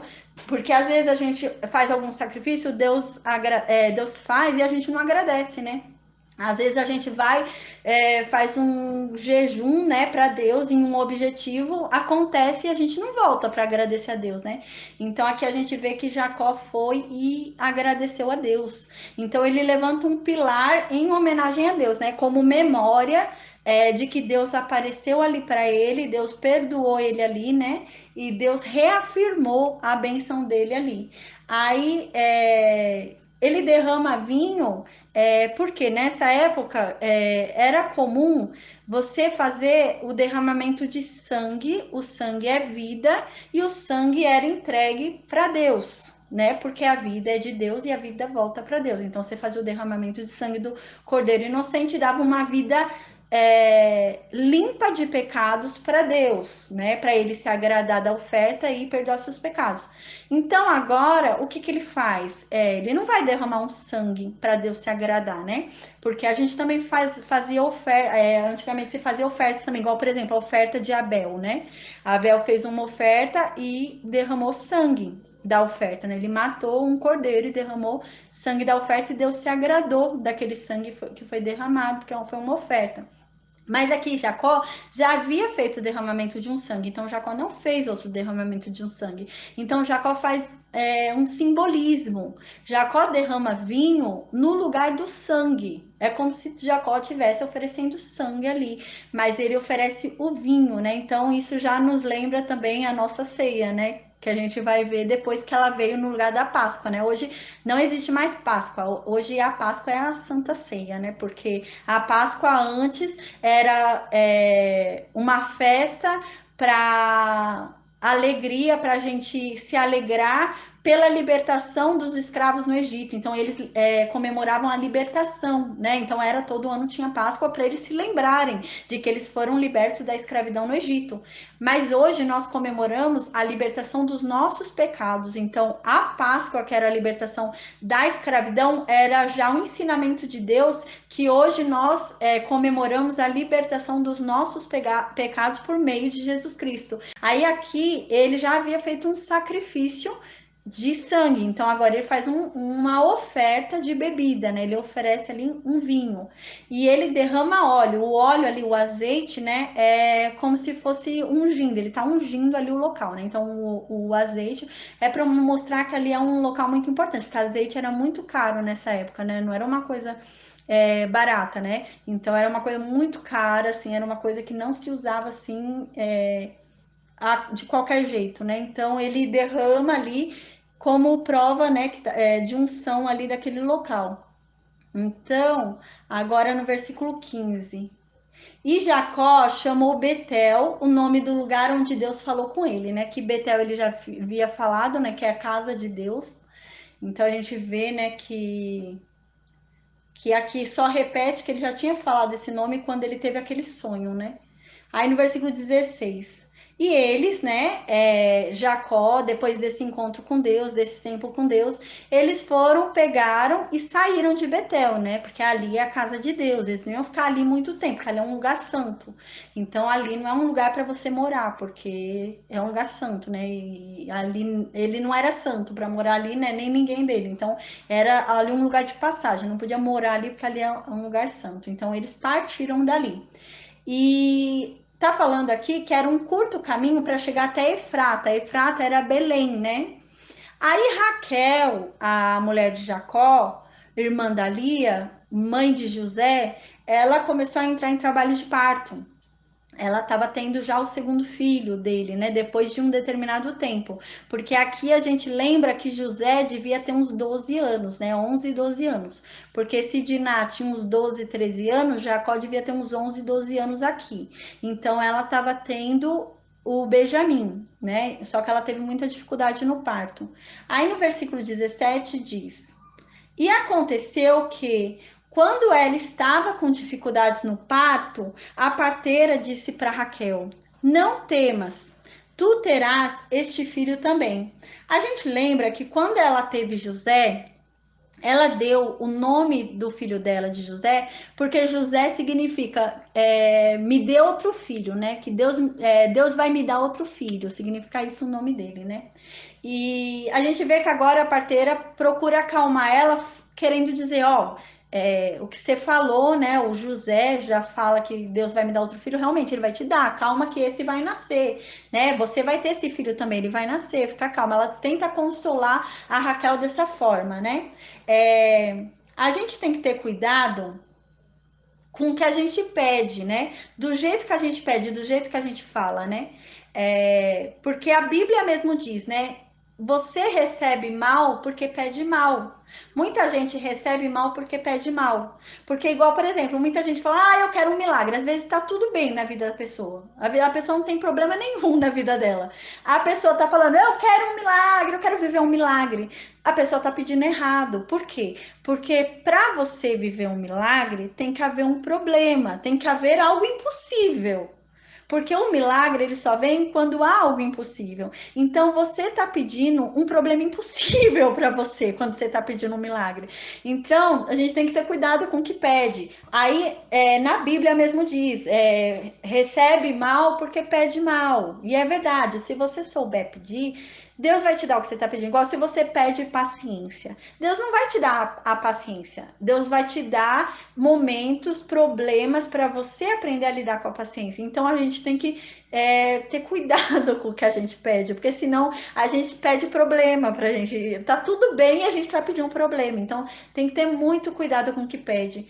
Aí no livro de Tiago, no capítulo 4, no versículo 3, diz: Pedes e não recebeis, porque pedem mal, para consumirdes em vossos deleites, né? Então a gente pede e não recebe o que está pedindo. A gente pede uma coisa e recebe outra, mas na verdade aquilo que a gente está recebendo é o que a gente pediu, só que a gente não soube pedir direito.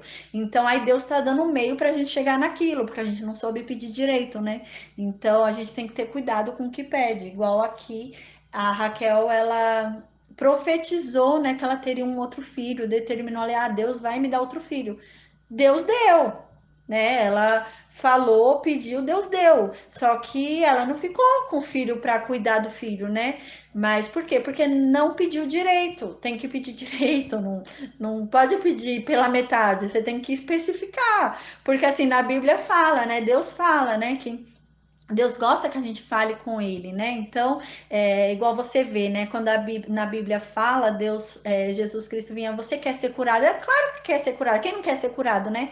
Só que a gente precisa confessar com a nossa boca, a gente precisa falar com a nossa boca, né? Então, a gente precisa pedir com a nossa boca. Às vezes a gente pede errado. Então, porque a gente pede errado, a gente recebe errado, né? Então, ela foi e pediu realmente para ter mais filhos. Ela falou: Deus vai me dar mais filhos. E realmente Deus deu mais um filho, só que ela não criou o filho, né? Ela não pôde estar ali para criar. Aí no versículo 18 diz: E aconteceu que, enquanto sua alma partia, porque ela morreu, ela chamou seu nome Benoni, mas seu pai o chamou Benjamim. A gente vê que é muito natural na Bíblia, quando fala da morte de um homem de Deus, de alguém de Deus, a Bíblia fala, entregou o seu espírito. A Bíblia fala assim. Só que com a Raquel a gente não vê isso. A gente vê que a alma dela partiu. E há uma diferença entre espírito e alma. E aqui há essa diferença na parte de Raquel.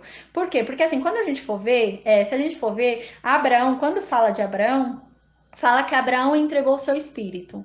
Quando fala de Isaac, da morte de Isaac, a gente vai ver no final desse capítulo, fala, e Isaac entregou o seu espírito. Né? Toda vez fala, entregou o seu espírito. Agora, de Raquel, a gente vê que ela não entregou o espírito dela, né? Que a alma dela que partiu. Né? Porque ela estava morrendo. A gente vê também em outros termos que fala que, por exemplo, morreu. Aí a Sara morreu. Sempre fala ou que morreu ou que entregou o espírito, né? Mas nunca fala que a alma partiu. O que acontece? Aqui, quando fala que a alma da Raquel partiu, significa que ela lutou, ela não queria morrer, ela estava indignada que ela ia morrer. Ela estava pé da vida que ela ia morrer, ela não queria morrer. Então a alma dela estava ali lutando contra o espírito porque ela não queria morrer. Ela estava achando aquilo um absurdo, ela estava indignada e não queria morrer. Aí a gente viu aqui, né, que ela não queria morrer, né? A gente vê aqui que houve uma luta da alma dela, né? Ela não que quando a gente vê que assim Isaac entregou o espírito, porque Isaac foi em paz. Abraão entregou o espírito, Abraão foi em paz, né? Ele fez o trabalho dele e confiou em Deus, né?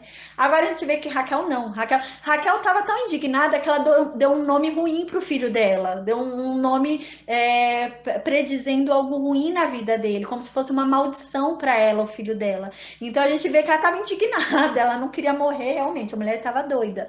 Aí no versículo 18 diz: E aconteceu que, enquanto sua alma partia, porque ela morreu, né? Então a gente vê, Deus tomou o espírito dele, né? Só que a alma dela estava ali contendo com o espírito, né? Então a alma dela queria que ela vivesse, ela estava indignada, havia indignação ali na alma dela.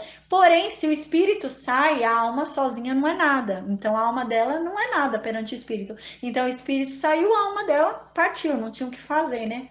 Aí, quando ela viu que tava, realmente não ia ter jeito, ela chamou o filho dela de Benoni, né? Mas Jacó chamou ele de Benjamim. Benoni significa filho do meu sofrimento, filho da minha tristeza. Ó para ela. Ó o nome que ela deu. Ela estava realmente revoltada, né? Então ela teve um filho, era o filho que ela tanto queria, ela queria ter mais filhos, né? E a gente vê que o filho que ela tanto queria depois foi motivo de sofrimento para ela. E ela queria pôr no filho isso, né? Filho do meu sofrimento, filho da minha tristeza. Aí Jacó, como já é esperto, fala: não, nome é muito importante, porque Jacó teve o nome dele mudado. Então ele já via que sobre a vida de Benjamim podia ter um mau agouro ali, uma coisa ruim, né? Então ele vai e muda o nome do filho dele para Benjamim. E Benjamim significa filho da mão direita de Deus, né? Ou filho da bênção, filho do bem, filho do bem.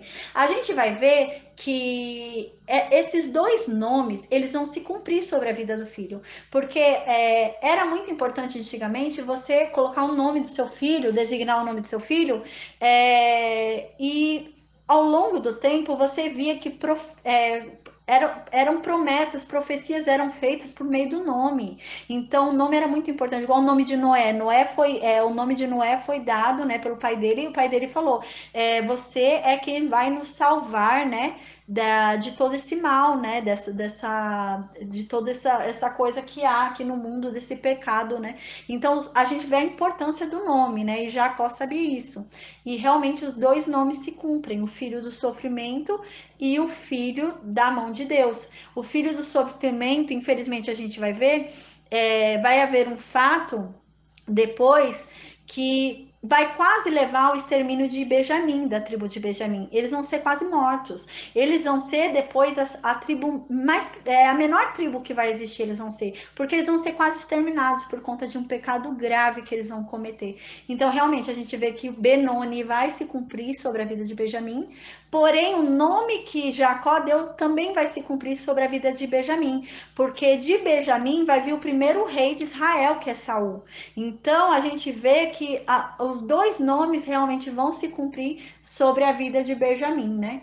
Então, a gente vê que a conquista de Raquel acabou se transformando na tristeza dela, né? A gente vê um exemplo vivo, né, da loucura que é desejar desordenadamente, assim, alguma coisa a qualquer custo, né? Querer qualquer coisa a qualquer custo do seu jeito. Então a gente vê qual que é o perigo disso, né? Então, infelizmente, a história dela acaba como aquela, né, que falou para Jacó: se você não me der filhos, eu morro, né? Aí depois que teve o primeiro filho, depois de muitos anos, depois de uma oração que Deus a abençoou, em vez de agradecer, ela vai falar: Deus vai me dar mais filhos agora, né? Como se estivesse falando: deu um monte para minha irmã, tem que dar para mim também, né? E a gente vê, né, que a história dela acaba realmente como a mulher que realmente teve mais filhos, mas morreu. No segundo filho morreu. Deus deu um, né, que era aquele já do milagre, e ela não foi o suficiente, então Deus, não é o suficiente, então toma mais, mas ela não esteve ali, né, para usufruir, para proteger o seu filho, né? Então agora no versículo 19, e Raquel morreu e foi sepultada no caminho de Efrata, que é Belém.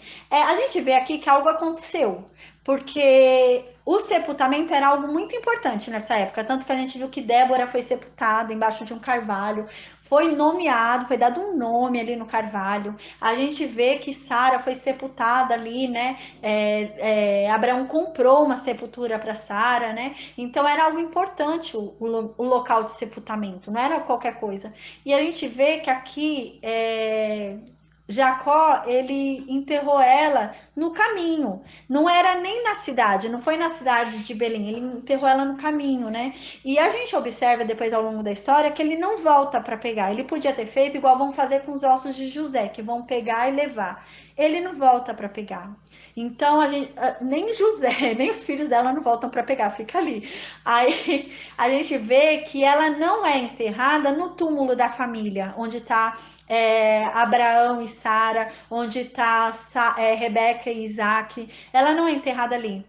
Mas a gente vai ver mais para frente que a Lia, ele vai fazer questão de ser enterrada ali, com Sara e com Rebeca, no túmulo da família, né? E quando ele tá perto de morrer, ele fala para José, fala: olha, me promete que você vai me enterrar ali no lugar da família, no túmulo da família, com Lia, ali onde enterrei Lia. Então a gente vê que ele não fala: me enterra com a minha amada Raquel. Não, ele não fala. Ele podia ter falado, mas ele não fala. Então algo realmente acontece ali. E ela não é enterrada lá, porque o amor que ele tinha por ela, desenfreado, que parece que ela dominava sobre ele, fazia tudo o que ela queria, ele fazia tudo o que ela queria, ele podia realmente ter pego o corpo dela e ter levado, e ter ficado lá com Lia e Raquel, afinal as duas eram mulheres dele. Então não podia colocar ali uma concubina, mas as mulheres de fato podiam. Mas ele fez questão de colocar somente a Lia ali, e a Raquel não. Então a gente vê realmente que algo aconteceu, né? Talvez os olhos dele tenham sido abertos, ele tenha despertado, né? E realmente a gente vê que ele reconhece depois como mulher a Lia, porque foi Lia que ele enterrou ali no túmulo da família. Então foi Lia que ele, depois no final, depois de tudo, né? Foi quem ele reconheceu como mulher. Imagina, coitado, tanto que ela lutou também, né? Que ela, cada filho ali, ela orava e clamava para que ele a amasse, né? E parece que no fim da vida ele realmente a amou, né? Então, aí no versículo 20, e Jacó colocou um pilar sobre o seu túmulo. Este é o pilar do túmulo de Raquel até este dia, né? Então, aqui, né, é aquele igual a lápide, né? A gente coloca lápide, né, no túmulo. Ele colocou uma lápide ali no túmulo dela e enterrou ela ali em Efrata. Tanto que o túmulo dela ficava exposto, assim, questão de curiosidade, o túmulo dela ficava totalmente exposto, né? Aí, foi depois de muito tempo, né? Foram lá e fizeram uma casinha ao redor para não destruírem, porque ficava exposto, assim. Então, uma hora ia sumir dali, né? Só uma lápidinha ali, e no meio do caminho, um monte de gente passava ali e tudo, né? Era no meio de um caminho. Aí fizeram. Hoje lá tem muros, tipo uma casinha, e hoje recebe visitações, né? Eu não sei se hoje recebe, né? Mas até a época que eu tinha visto a reportagem, recebiam visitações lá no túmulo, tal, que fica aberto lá para os filhos de Raquel, né? Mas a gente vê que algo aconteceu, né? É estranho ele ter enterrado ela ali, não ter voltado para pegar e ter deixado ela lá e ter ainda sido enterrado com Lia e ter feito questão de ser enterrado com Lia. Então algo aconteceu aí. Ele talvez já não a amasse mais cegamente como amava antes, porque antes parece que era uma coisa cega, né? Que ele fazia tudo o que ela queria. Aí no versículo 21 diz: E Israel viajou e estendeu sua tenda além da torre de Éder, torre torre do Éder, né, que significa torre dos pastores, torre dos rebanhos. Essa torre fica em Belém, não no centro de Belém, mas ela fica em Belém na divisa, assim, indo para Hebron, né? Essa torre significa Torre dos Rebanhos. Ela fica em Belém. Provavelmente é próximo do local onde os anjos vêm avisar depois para os pastores sobre o nascimento de Jesus Cristo. Provavelmente é ali naquele local, porque existiam pastores ali depois e anjos vêm avisar sobre o nascimento de Jesus Cristo. Provavelmente é ali próximo. Aí no versículo 22.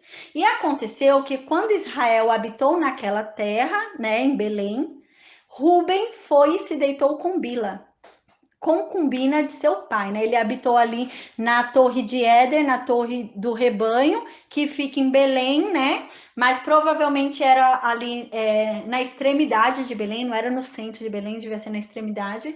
Ele habitou lá, Israel, né? Você vê que aqui a Bíblia já não chama mais ele de Jacó, né? Chama ele já de Israel. Aí, quando Israel habitou lá naquela terra, Ruben foi e se deitou com Bila. Bila era a serva de Raquel, né? Raquel morreu, então agora Bila não estava mais com a Raquel. Bila devia estar desocupada, né? Porque Bila servia a Raquel, não tinha mais Raquel para Bila servir, acho que Bila ficou desocupada. Aí ela foi e se deitou com Ruben, né? O filho do seu senhor, né? Então ela era concubina do pai e aqui diz que Israel o escutou, né? Então aqui não dá para saber, não dá para saber se Israel escutou os dois na cama, né? Os dois terem se deitado, não dá para saber se foi isso, ele ouviu os dois no ato, ou se Israel ouviu depois Ruben falando que se deitou com ela, né? Conversando com ela ou falando que se deitou com ela. Mas Israel ouviu. Israel ouviu e não tinha dúvidas de que isso aconteceu.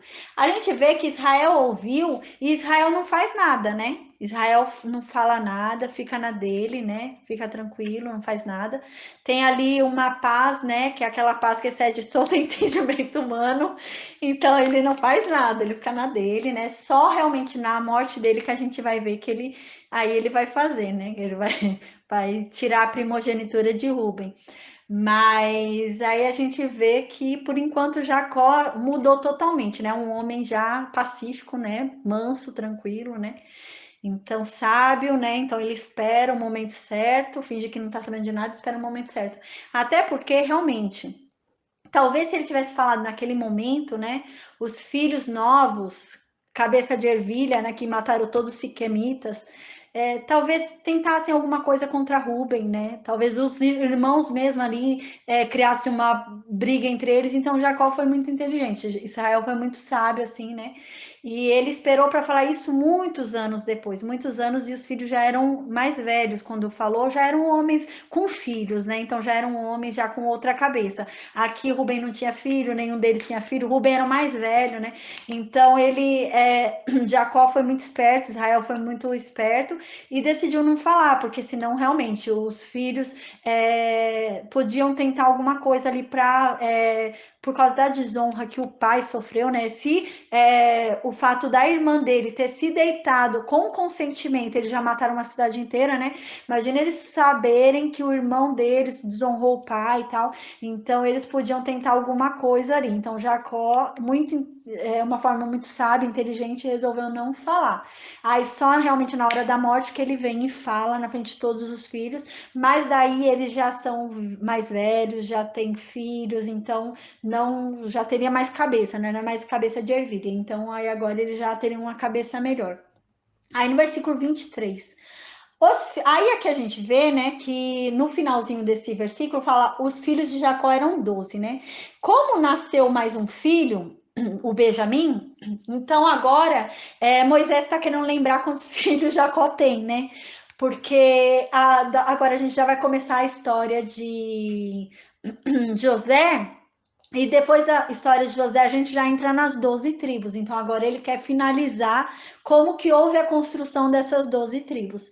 Aí é que a gente vê que Moisés fala que Jacó teve 12 filhos, mas na verdade foram 13, porque ele não está falando de Diná, né? Então, a Diná não é considerada.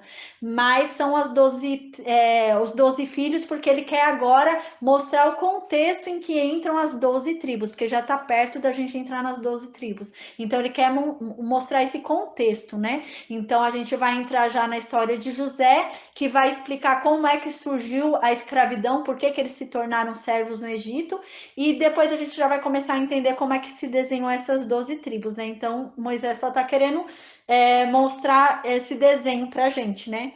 Então, no versículo 23, só para relembrar a gente de quem são filhos dele, porque já está perto de ir essa distinção de tribos.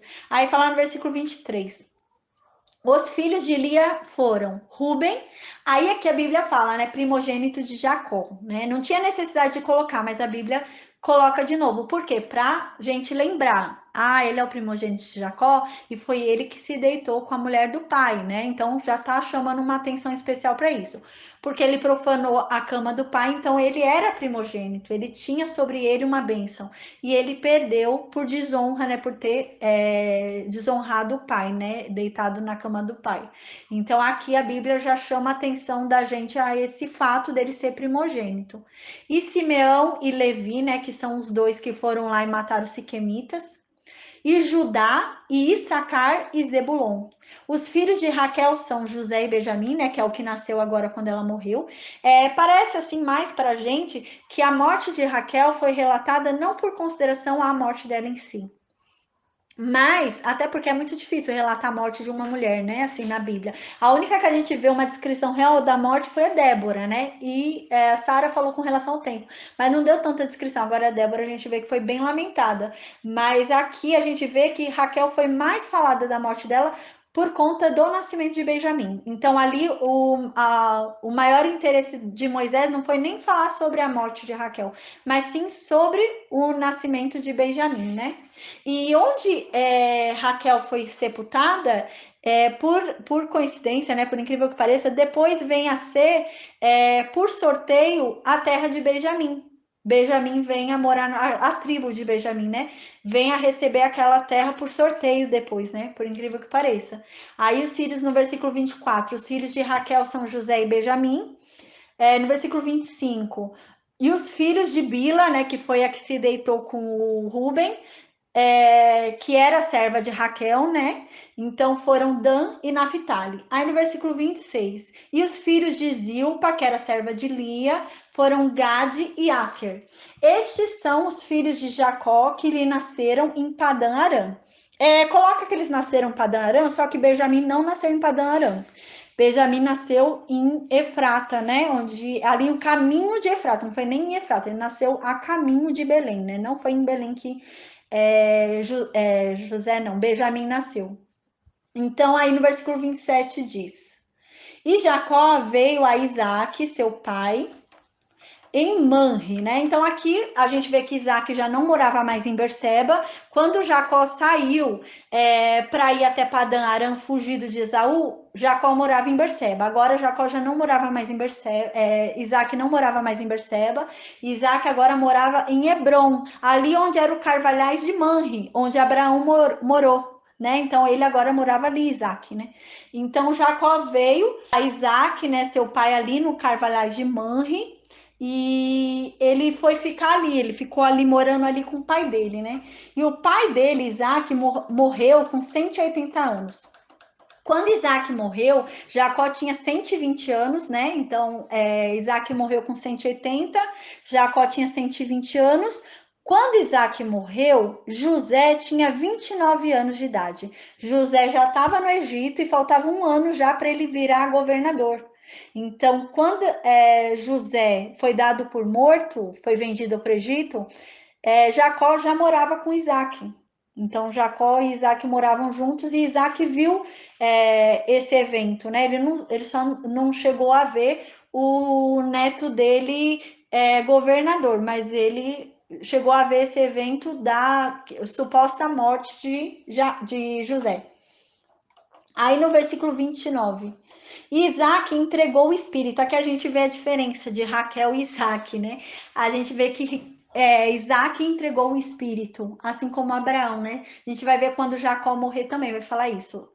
Jacó entregou o espírito e morreu, e foi reunido ao seu povo, sendo idoso e pleno de dias. E seus filhos, Esaú e Jacó, o sepultaram, né? Então a gente viu que Esaú e Jacó mantiveram ali, né? Uma relação, né? Porque eles foram sepultar o pai deles também. E aí hoje a gente acaba aqui.